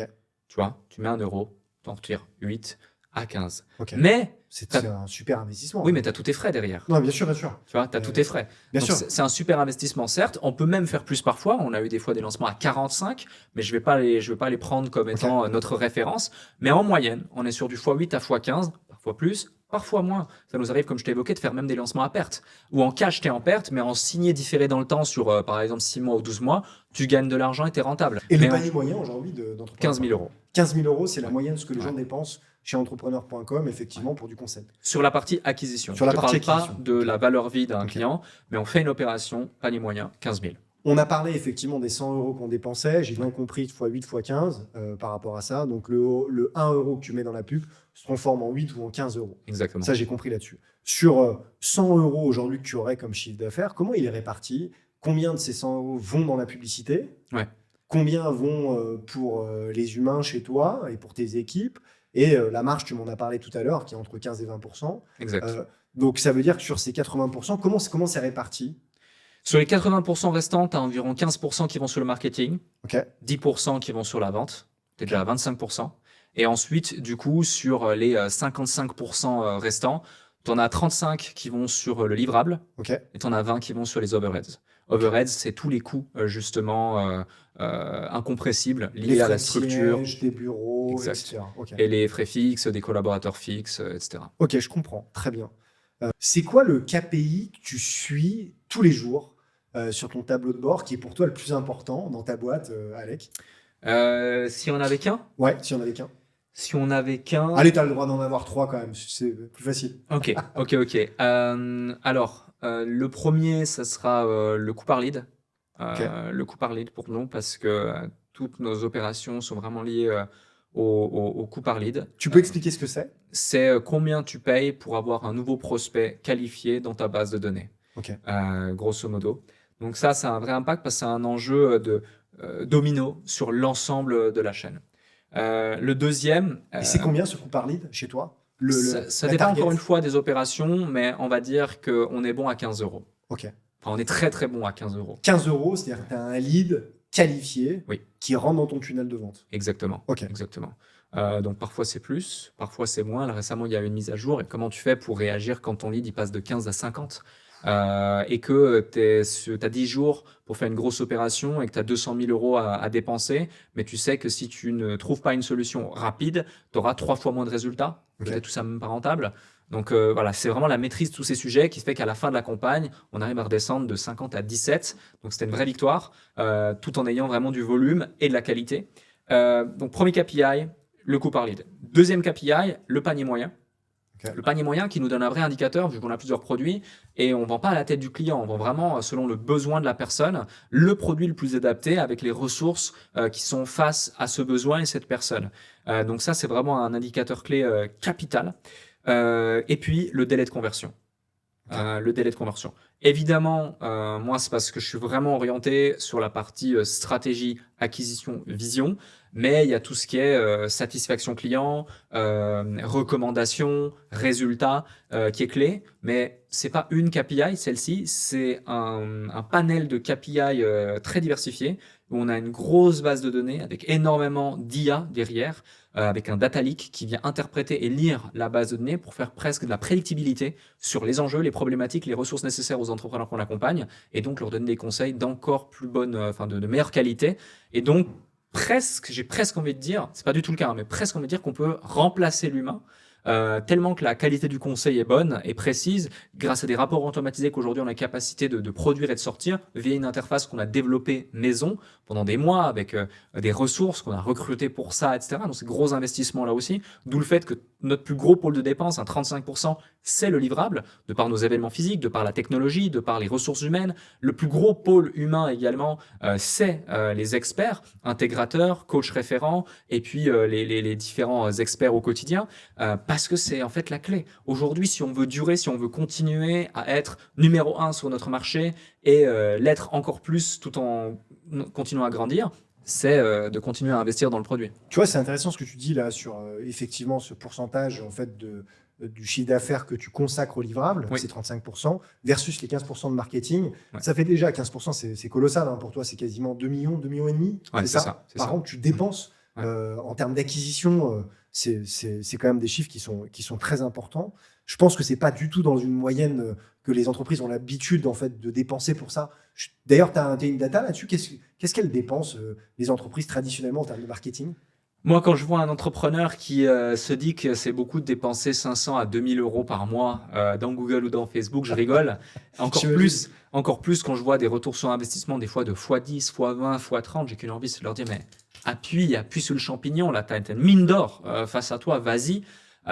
Mais ça fait peur. Ça fait peur quand c'est pas ton métier, quand tu maîtrises pas. Donc, les entreprises, en général, si déjà tu vas dépenser 10, 20, 30, 50 000 euros par mois, tu es vraiment dans le panier haut de ce qu'on peut dépenser. Hein. Je te parle pas des grands groupes, je te parle d'une PME, TPE, Ok. de boîte. Et toi, ça te paraît indispensable? C'est indispensable. Mais Et parce donc- qu'on optimise la croissance. Ouais, je comprends. On pourrait très bien continuer en organique et puis réussir là à avancer et faire nos 10, 20, 30% de croissance par an. Mais ça ne nous suffit pas. Parce que chaque minute qui passe, il y a des entrepreneurs qui sombrent, qui souffrent et qui ont besoin des stratégies qu'on peut délivrer. Donc, c'est une mission, encore une fois, que d'investir massivement dans la publicité, les éduquer. Nous, à la fin de nos challenges, quand on fait des events en ligne, etc., gratuits, tous sont 100% gratuits, hein, c'est en moyenne 15 000 personnes qui sont inscrites, que ce soit sur 1 jour, 2 jours, 3 jours, 5 jours, peu importe.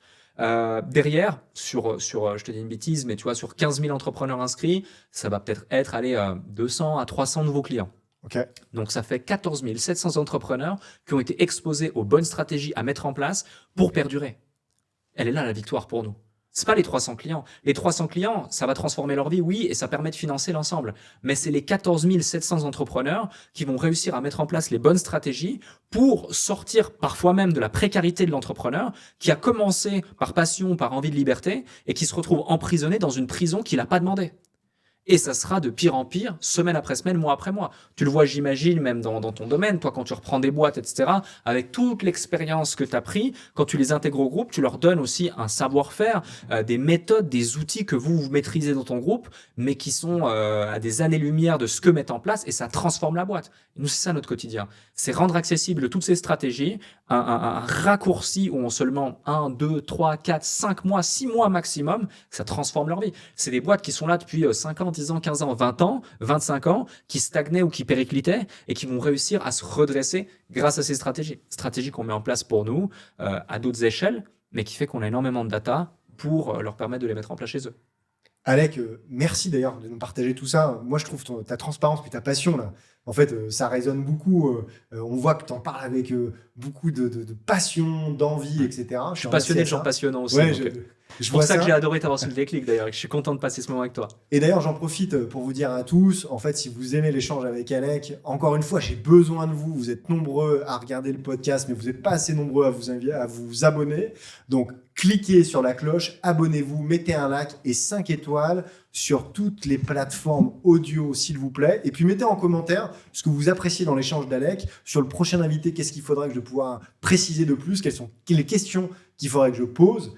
Merci Alec en tout cas de nous partager tout ça de manière aussi transparente. Aujourd'hui, toi, tu es présent sur YouTube, Insta, LinkedIn, TikTok.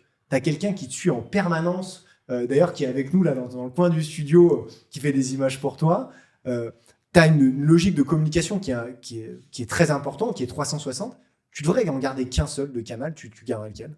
Ouf, grande question, sachant que je suis finalement actif sur aucun de tous ceux que tu as cités. Ok. Et je suis très transparent là-dessus, tu vois. Je suis pas du genre à dire je réponds à tous les commentaires, je vois tout ce qui se passe, etc.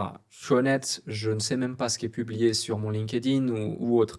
Je devrais pas dire ça, je le sais, mais je le fais parce que j'ai confiance. J'ai un énorme plaisir aussi une fois par semaine ou 2 ou 3 à aller regarder ce qu'on publie, ce qu'on fait, parce que c'est magnifique ce que fait l'équipe.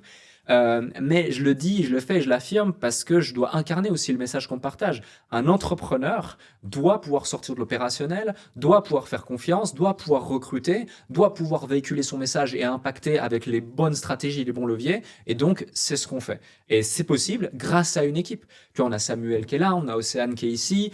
C'est eux qui gèrent aussi toute cette partie visibilité, image, ici la vidéo, là-bas la stratégie et puis la supervision des équipes. C'est une dizaine de personnes qui au quotidien travaillent sur tous ces réseaux que tu as cités. Parce qu'en plus de ça, tous ces réseaux, tu les multiplies en 3. On a le déclic, c'est énormément de ressources également. Puis c'est entrepreneurs.com qui a sa propre marque. Bientôt, Scale aussi avec le séminaire ici et d'autres choses qu'on annonce. Bref, il y a tout un écosystème autour de ça, au service de ceux qui nous écoutent, de ceux qui nous suivent et des entrepreneurs. Donc, si je devrais en garder qu'un seul, je dirais YouTube avec le déclic. Ok. YouTube avec le déclic. Vraiment sur la partie vidéo, j'ai énormément de plaisir à faire ça. À chaque fois, on peut avoir des invités de plus en plus dingues, de plus en plus fous.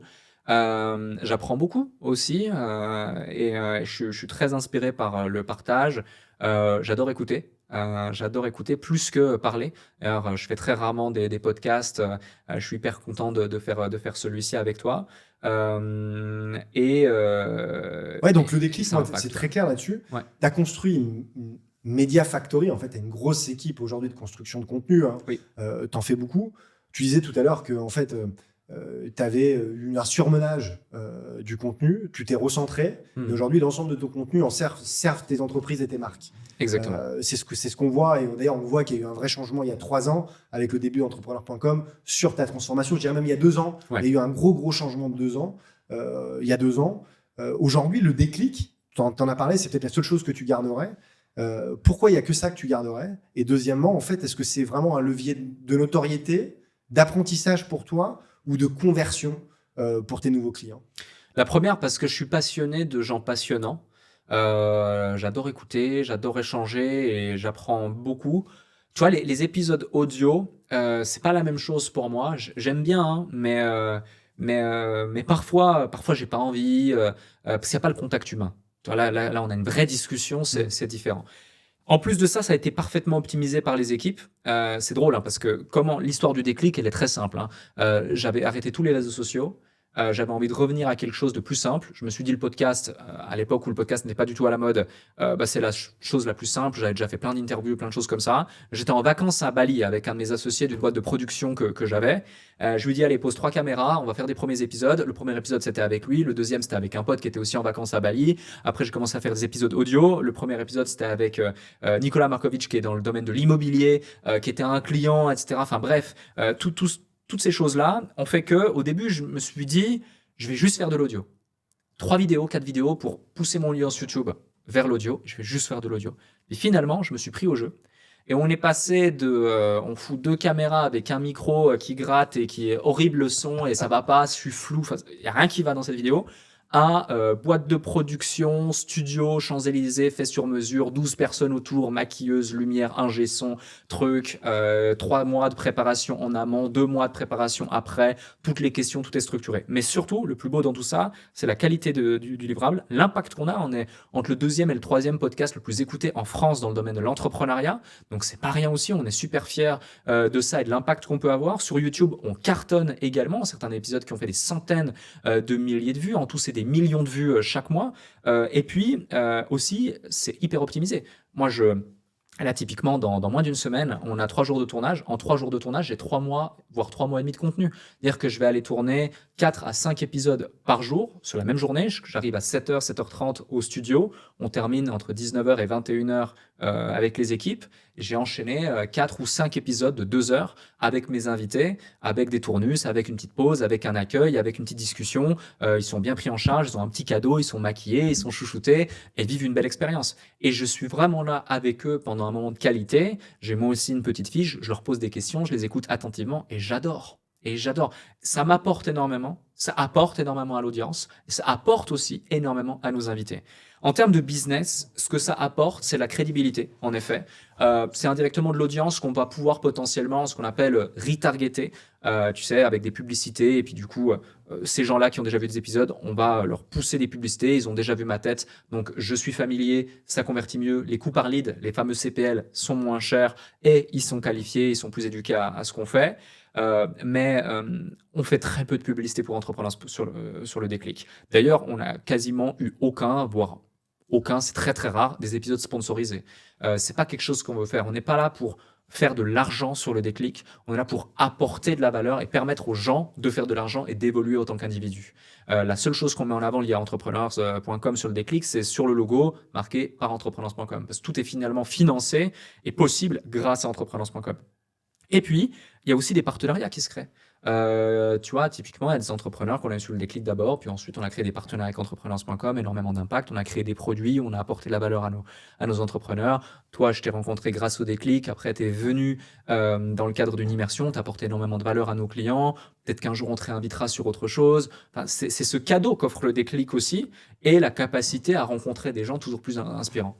Tu es devenu ton propre média, en fait, avec le déclic. C'est intéressant ce que tu dis sur le sponsoring du déclic, parce Ouais. qu'aujourd'hui, le podcast le plus écouté, le plus vu en France, c'est Légende. Ouais, Et en fait, c'est une machine c'est énorme. à cash aussi, parce qu'en fait, il y a une grosse partie, et les gens ne le savent pas, qui est en fait sponsorisée. Et les entreprises qui passent dessus, qui vont vendre leur carte bleue ou leur possibilité d'investissement, c'est des gens qui payent très très cher pour pouvoir aussi participer au déclic.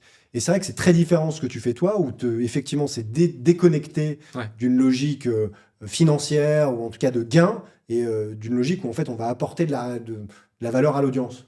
En tout cas, moi ça me parle beaucoup parce que Ouais. ma logique de mon podcast, c'était en fait avant tout, c'est que moi je voulais apprendre. Et en fait, je pense qu'on apprend avec les gens qu'on rencontre beaucoup et qu'en fait l'expérience, pour le coup, elle se partage et elle s'apprend pas dans les livres. En tout cas, c'est difficile de la partager dans les livres ou à l'école, etc. Et pour le coup, de partager directement avec des entrepreneurs, moi j'apprends à chaque fois plein de choses. Ouais. Sur le déclic, je t'ai demandé tout à l'heure quel était ton meilleur invité. Tu m'as pas vraiment répondu, mais alors c'est qui ton meilleur invité du déclic? Tu as répondu. Tu as répondu pour nous. Non, plus sérieusement, c'est impossible à répondre à cette question parce que déjà le premier point, et c'est pas contre eux, mais il y en a eu tellement que parfois, je vais pas dire j'en oublie, mais tu vois, je peux pas comme ça te dire, ok, parmi les 400 invités, parce qu'il y en a plein qu'on a déjà enregistrés, qu'on n'a pas sorti, lequel est le meilleur? Parce qu'ils sont tous uniques. Mais il y en a un qui t'a marqué plus que les autres? Où tu t'es dit, mais incroyable, tu vois, où tu t'es pris une claque, tu vois? Chaque fois, on me marque, tu sais, pour des raisons toutes différentes. Mais toi, personnellement, au-delà du fait que s'il y ait du succès, etc., est-ce qu'il y a quelqu'un, en fait, où tu t'es dit, putain, mais là, c'est un entrepreneur complètement dingue, son parcours, c'est fou. Tu vois, un truc qui t'a marqué, toi, particulièrement. Encore une fois, enfin, c'est pas pour pas répondre, hein, mais ils me marquent tous d'une façon complètement différente. Je te donne un exemple. Justine Galis, qui me marque par sa sympathie, son humilité, sa simplicité, et presque une sorte de illégitimité perçue, inconsciente, de pouvoir prendre la parole en tant qu'entrepreneur, tellement qu'on lui a mis une étiquette d'influenceuse. Alors que Jo, c'est pas une influenceuse, c'est une créatrice de contenu hors norme et c'est une vraie entrepreneuse.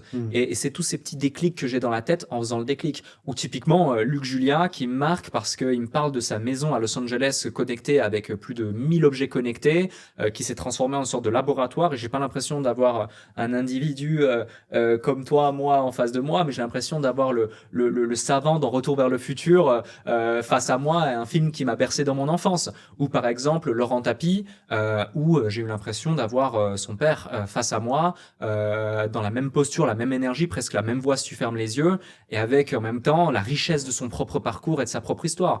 ou Anthony Bourbon qui est sur scène et qui, devant 300 entrepreneurs, nous sort des folies propres à lui-même et avec une énergie, une flamme, un feu ardent qui te booste une salle et tu sens l'énergie de la salle monter derrière. Et ça se ressent aussi dans les vues et tout ça. Ou un jeune qui a 14-15 ans et qui a déjà fait des millions et qui t'explique comment il a fait et pourquoi, qu'est-ce qu'il a mis en place, etc.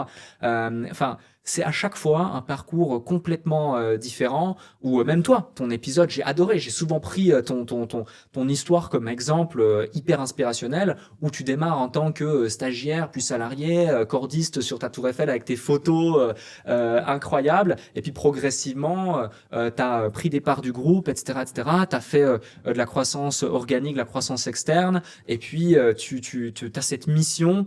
Et on sent aussi cette passion, parler de passion avant que j'évoquais, c'est pareil pour toi. Tu vois, je vois, je te suis, on échange, on discute de temps en temps, je vois tes stories.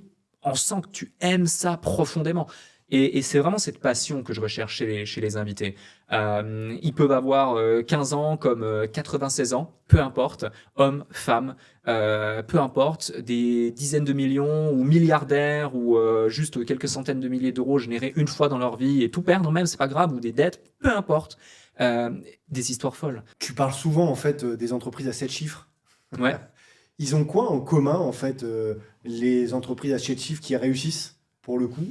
Et qu'est-ce qui démontre en fait que en travaillant avec toi, en fait, ils vont améliorer? C'est quoi les datas justement autour de cette amélioration? Est-ce que sur 100 que tu accompagnes, combien dans de pourcentage en fait qui dépassent le million d'euros de chiffre d'affaires, etc. Est-ce que tu as des datas autour de ça à nous partager? Alors, pour te répondre dans un premier temps, le 7 chiffres, pour moi, c'est surtout la target 7 chiffres d'EBITDA à terme. Ok. Le vrai KPI, c'est l'EBITDA. C'est quoi ta marge? Inutile de faire du chiffre d'affaires si tu n'as pas de marge. Surtout dans des domaines où, tu vois, nos clients, c'est pas du digital comme je l'ai évoqué tout à l'heure, c'est du vrai business terrain. Ils n'ont pas tous 20, 30, 40, 50% de marge. Parfois, c'est 3, 5, 7, 8, 15, 20, 30% de marge. Et on est déjà bien à 30% de marge, hein. Donc, nous, ce qu'on cherche à optimiser, c'est la marge.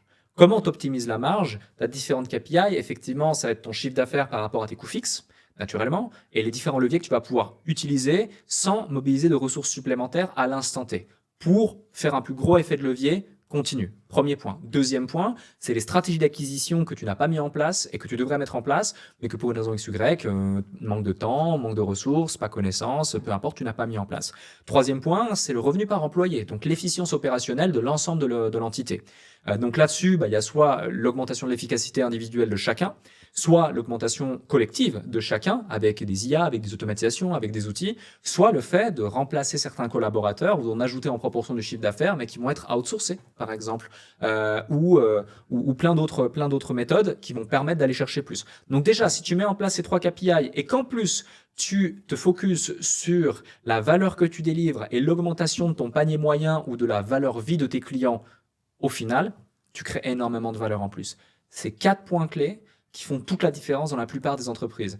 Et donc, nous, aujourd'hui, on accompagne des entrepreneurs qui font en moyenne entre 100 000 euros de chiffre d'affaires annuel et 8 millions d'euros de chiffre d'affaires annuel. Parfois bien plus, très rarement moins, parce qu'on veut quand même qu'ils aient des business validés. Tu vois, dans l'introduction, tu évoquais le fait qu'on aide aussi des porteurs de projets. C'est de plus en plus rare. On en accepte peut-être 100 par an maximum. 100, 200 par an, grand maximum. Pourquoi? Parce que aujourd'hui, on estime qu'ils disposent de quasiment tout sur Internet gratuitement pour pouvoir se lancer, déjà. Nous, on déploie énormément de ressources pour les accompagner. Ça a un coût et on veut que ce soit rentable pour ceux qu'on accompagne. Parce qu'à la base, on est une boîte bootstrap. Chaque euro investi doit être rentable. Donc, il faut des effets de levier. Raison pour laquelle on est très sélectif sur qui on accepte d'accompagner. Et donc, sur ces 100 000 à 8 millions, t'en as effectivement qui vont plus facilement atteindre le million, voire même certains 10 millions, voire même certains, effectivement, 100 000 euros, non pas de chiffre d'affaires mensuel, mais de marge nette mensuelle. On en a plein. Mais ça dépend aussi des industries. On va pas conseiller une boîte d'intérim comme un paysagiste, comme un consultant, comme un SaaS. Et c'est complètement différent. Et souvent, il faut raisonner l'entrepreneur sur le business model qu'il a. Et parfois même, on challenge les gens et il fait pivoter de business model. Soit via une joint venture, soit via un pivot, soit via une intégration de la croissance externe. soit via le développement d'une nouvelle entité, peu importe, mais c'est capital d'en avoir conscience. Du coup, ça nécessite une obligation de déléguer. On en parlait tout à l'heure Ouais. rapidement aussi. Toi, il y a des choses que tu n'arrives pas à déléguer, que tu ne délégueras jamais. Il y a un truc que tu veux garder dans ta boîte qui est genre sacré, dans lequel tu délégueras jamais.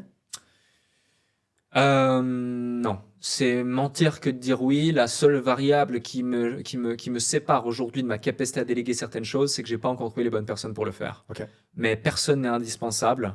Rien ne peut ne pas être délégué, selon moi. Bien sûr, jusqu'à ce qu'une IA me remplace, je devrais faire des podcasts, par exemple. Je devrais être présent dans un séminaire debout sur une salle devant des gens.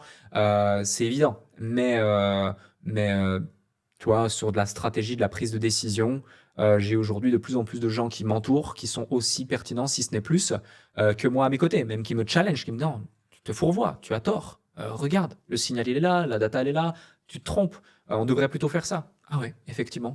Testons cette direction. Ça arrive, et heureusement. Donc, de moins en moins, j'ai ce sentiment. Tu vois, moi, à l'époque, j'étais un des premiers à vendre du consulting, ce qu'on appelle high ticket, à plusieurs dizaines de milliers d'euros, que je délivrais moi-même à ce moment-là. Je pensais que personne n'allait jamais pouvoir vendre ça à ma place. Aujourd'hui, il se passe pas un jour sans qu'on en vende plusieurs à des entrepreneurs qui ne me connaissent même pas. Donc c'est la preuve que même ce qui te paraît complètement impensable de déléguer, ça l'est complètement. Et ce qui me paraît impensable de déléguer aujourd'hui, impensable de faire aujourd'hui ou infranchissable comme obstacle aujourd'hui, il y a un mec dans le monde, je ne sais pas où, je ne sais pas qui, un entrepreneur, pour lui c'est un tas de poussière, c'est rien du tout, c'est insignifiant comme problématique. Parce qu'il a déjà vécu ce parcours-là en tant qu'entrepreneur.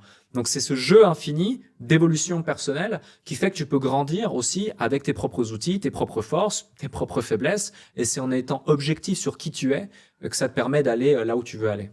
Tu as des croyances limitantes encore, toi, Alec, et t'en vois beaucoup chez les entrepreneurs? J'en vois énormément chez les entrepreneurs, j'essaie d'en avoir le moins possible, parfois en prenant de gros risques, mais de là à dire que j'en ai plus aucune, c'est faux. Et tu as réussi à les identifier? Tu en as quelques-unes que tu as identifiées? Ouais, tu as toujours des croyances, tu vois. Par exemple, est-ce que je vais être en capacité de gérer entrepreneurs.com jusqu'au milliard de chiffre d'affaires? Ça, c'est une vraie question. Est-ce qu'entrepreneurs.com fera un milliard de chiffre d'affaires? Oui, c'est tout à fait envisageable, possible, bien sûr. Est-ce que moi, je peux gérer une boîte qui fait un milliard de chiffre d'affaires? Donc, comment je deviens la personne qui peut faire ça et qui peut mener cette boîte-là? Est-ce que je pourrais avoir, je te dis une bêtise, un Xavier Niel sur le déclic un jour? Tu vois, c'est des questions où tu te dis, ce sont c'est énorme comme guess. Je dis pas que les autres sont petits, je dis juste que. Alors, si tu as Xavier Niel, moi j'invite Bernard Arnault, tu vois. Ah bah, je te le souhaite. C'est un épisode exceptionnel. Il prend très rarement la parole, mais c'est juste absolument fabuleux. Donc tout ça pour dire que oui, il y en a toujours, et heureusement qu'elles sont là. Et tu les invites, d'ailleurs, parce que tu dis que ça pourrait être une pensée éliminante en disant qu'en fait, tu aimerais avoir Xavier Niel, mais tu l'as déjà invité? Maladroitement, oui. Ok. Maladroitement, oui, pour la petite anecdote. Mais surtout, tu vois, quand je cite ce prénom, mais il y en a plein, tu vois, dans nos listes, etc. Le but, c'est toujours de grandir. Aujourd'hui, on met en place des plans stratégiques clairs. Le but, pour nous, c'est apporter de la valeur à l'audience et que l'invité ait aussi de la valeur en face. Donc, il y a des moments qui sont opportuns pour inviter telle ou telle personne, il y en a d'autres qui ne le sont pas, il y a des façons de faire, il y a des process, tu vois. Mais pour revenir aux croyances limitantes, pour ceux qui nous écoutent, embrassez-les. C'est elles qui nous permettent de grandir. Si elles ne sont pas là, si elles ne sont pas perceptibles, s'il n'y a pas cette petite flamme à l'intérieur de se dire est-ce que je vais y arriver, faut que je donne tout là, c'est vraiment plus grand encore que ce que je pense être en capacité de faire, on n'évolue pas. Ou pas au maximum de ce qu'on est capable de faire. Et après, une fois qu'on l'a accompli, déjà, on est rempli, on est fier, mais surtout, on se dit, c'est quoi la suivante? Et c'est ça l'évolution, c'est ça la richesse de l'entrepreneuriat. C'est avant tout une évolution personnelle plus que professionnelle. Je me suis dit que pour terminer cette interview, en fait, il fallait que je te parle des dingueries de ton business, parce qu'il y a certainement des choses complètement incroyables qui doivent t'arriver tous les jours. Et du coup, je me suis dit que j'allais te poser quand même quelques questions pour savoir, en fait, les plus grosses folies que tu as jamais entendues. Est-ce que dans les gens que tu as accompagnés, il y a des gens qui t'ont partagé des choses complètement dingues, tu vois, qu'ils ont fait dans leur business, ou alors de choses qu'ils voudraient mettre en place, ou des business d'ailleurs complètement fous? Est-ce que tu peux nous partager les choses les plus dingues que tu as entendues chez les entrepreneurs, que tu as reçues, ou que tu accompagnes, etc.? Tu me poses une sacrée question là parce que enfin, l'entrepreneuriat c'est infini, il y a tellement de possibilités. Mais attends, un truc complètement dingue qui aurait pu être mis en place. Euh, Typiquement, tu vois, euh, il y a des stratégies euh, qui peuvent fonctionner dans un marché mais qui vont pas du tout fonctionner dans un autre. Je te donne un exemple. C'est quelqu'un que je connais très très bien, qui a un business très corporate, qui était initialement en Suisse. Donc c'est un marché posé, process, etc. Et c'est du produit physique. Donc produit physique, ça veut dire que tu dois anticiper quand même, tu as des productions, parfois à l'autre bout du monde, il y a des niveaux d'exigence élevés parce qu'on est dans le domaine du luxe. Donc allez, au mieux 3 mois avant, mais normalement c'est 6 mois, voire un mois avant, un an avant, pardon, les commandes. Et donc, cette même personne s'implémente dans le marché aux Émirats, à Dubaï. Sauf que là-bas, la culture, c'est pas du tout la culture suisse. C'est pas une image que je suis en train de faire, mais tu vois, c'est très un peu au dernier moment, pas forcément organisé de la même façon, et c'est un marché qui est tellement dynamique, tellement en construction. La ville, elle a 50 ans. Il n'y a aucun recul. Donc tout va extrêmement vite. Si on pense qu'entrepreneurs.com va vite dans sa croissance, mais on parle même pas de Dubaï ou des entreprises qui sont en train de croître là-bas. C'est énorme. C'est 100%, 200, 300, 400% de croissance par an ou par trimestre. Et donc là-bas, tout est au dernier moment. Tout est au dernier moment. Donc comment tu fais pour évoluer très vite dans un marché qui évolue encore plus vite et où tout fonctionne au dernier moment et où tu n'es pas en capacité de délivrer le dernier moment à la meilleure qualité, tu perds des clients et des mandats qui vont te rapporter potentiellement plusieurs centaines de milliers, plusieurs millions dans des circuits longs où il faut normalement anticiper 3 mois à un an à l'avance. Impossible. Donc, tu dois changer complètement ton modèle. C'est ça la richesse de l'entrepreneur.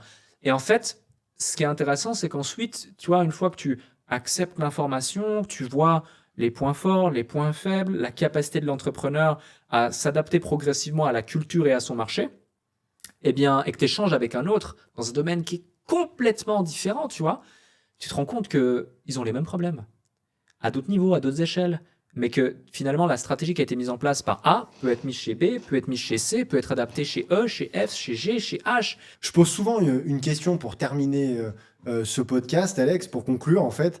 Mais aujourd'hui, en fait, je ne vais pas en poser qu'une, je vais en poser deux. Ok. Euh, la première question que je vais te poser, Alex, c'est est-ce que tu peux me partager le déclic qui fait toute la différence ou qui a fait toute la différence dans ta vie pro ou dans ta vie perso et que tu n'as pas encore partagé dans une interview ou ici avec moi? Très bonne question. Je trouve aussi. Mot pour mot, très bonne question. Euh, Attends, que j'ai pas encore partagé dans aucune interview. C'est que j'ai pris conscience cette année que le scaling, le vrai scaling brutal, c'est extrêmement difficile. Et aussi dingue que ça puisse paraître, surtout quand tu es seul. Tu vois, quand tu es seul, tu as 100% de ta boîte, tu as tes frais qui augmentent, tu as une pression qui est là. Que tu sois rentable ou pas, hein, mais que chaque décision a son poids, que tu sens de la pression partout et autres. C'est tellement difficile. Alors déjà, c'est la plus grande école et le plus grand des apprentissages. J'ai jamais autant appris que ces 12 derniers mois. Mais c'est tellement difficile que même si ça brille, c'est beau, c'est génial, je le souhaiterais pas à mon plus grand concurrent, mon pire ennemi, à ce niveau-là. Ah, Donc il faut vraiment le vouloir. Si tu n'es motivé que par l'argent ou que par le profit, tu pourras pas tenir selon moi. Tu dois vraiment être motivé par une force intrinsèque énorme qui te drive. Tu vois, moi par exemple, je prends cet exemple, mais il y a un peu plus d'une année, j'ai perdu ma maman. Elle a eu un cancer et elle est partie. Euh, C'était, et c'est encore hein, une des personnes que j'aime le plus au monde. Et elle m'a appris tellement de choses. Elle m'a montré une force de caractère, une résilience. Elle était à son compte toute sa vie. Elle a tout donné pour moi. Elle m'a élevé toute seule. Et, euh, et tu vois, si au quotidien je l'ai sur mon bureau et je la vois, tu vois, et je travaille très dur et je me donne corps et âme aussi pour elle et pour tous les entrepreneurs qui souffrent, elle n'était pas là et je me disais pas que je fais ça aussi pour elle et qu'indirectement je la ressens encore présente au quotidien, j'aurais lâché. J'aurais lâché. parce que c'est trop dur. C'est vraiment, vraiment, vraiment dur. Chaque nouveau challenge est plus gros que le précédent. Chaque nouveau challenge, tu sais pas comment tu vas y faire face. Tu te réveilles, tu as mille et un problèmes. Au bout d'un moment, tu essaies toutes les stratégies. Alors, tu as le lâcher prise complet. Tu as le micromanagement, tu deviens fou. Tu prends tout, tu es à fleur de peau, tu prends tout comme un dingue. Tu essaies d'anticiper, tu es un grand stratège, tu joues aux échecs et voilà. Aucune des stratégies qui fonctionnent réellement, hein. Donc, c'est ça, c'est entreprendre. Et finalement, soit tu acceptes et tu prends ton pied dans le processus et c'est comme ça, soit tu n'acceptes pas et tu ajustes et tu fais autre chose ou tu revois à la baisse tes ambitions de croissance parce que ta motivation intrinsèque fait que tu es OK de ne pas aller chercher davantage. Donc ça, c'est un déclic que j'ai eu récemment et que j'ai jamais partagé. Merci pour ça, Alec. Et puis ma dernière question, si tu devais nous partager une compétence qu'il faut absolument cultiver, que toi tu as cultivée, pour réussir dans ton entreprise, pour progresser, en fait, une forme de super pouvoir que toi tu as Ok. et que tu as entraîné pour qu'ils soient encore plus performants, ça serait quoi? Euh, Tu parlais tout à l'heure de l'équipe. Et effectivement, je pense que mon super pouvoir, c'est que ce soit pour les équipes ou les entrepreneurs qu'on accompagne, et ça j'essaie aussi de le transmettre, c'est de voir en certains ce qu'ils ne voient pas encore en eux. Identifier le potentiel réel qu'ils ont à 6 mois, 1 an, 2 ans, 5 ans, et plus encore. Et j'ai des gens à mes côtés aujourd'hui qui sont devenus des personnes dont je suis extrêmement fier et heureux, pas pour moi en mode c'est grâce à moi, mais pour eux avant tout. Et je sais pertinemment qu'ils en ont encore sous le pied et qu'ils peuvent aller très très très très très loin encore. Et c'est pareil pour nos entrepreneurs. Tu vois, certains ils révolutionnent leur business, ils font 50%, 100%, 200% de croissance, ils délèguent sur de l'opérationnel, ils sont tout contents, mais c'est rien encore. Ça, c'est juste le rattrapage. Tu vois, la période de rattrapage, parce que t'étais pas bon en maths, t'as rattrapé ton niveau en maths. Voilà. Maintenant, on va construire et on va faire de toi le mathématicien le plus poussé au monde. C'est pareil dans l'entrepreneuriat, tu vois. Donc, c'est ça, je pense, un de mes super pouvoirs, ou mon super pouvoir, c'est voir en certains ce qu'ils ne voient pas encore en eux. Merci beaucoup, Alec, d'être venu dans Build. Merci à tous de nous avoir suivis pendant cet épisode. J'ai pris beaucoup de plaisir à enregistrer avec Alec. Encore une fois, on a besoin de vous. Je vous le répète à chaque épisode. Vous êtes nombreux à visionner l'ensemble de l'épisode, mais pas assez à vous abonner. Donc, s'il vous plaît, cliquez sur la petite cloche qui s'affiche ici. Et je vous dis à très bientôt dans Build.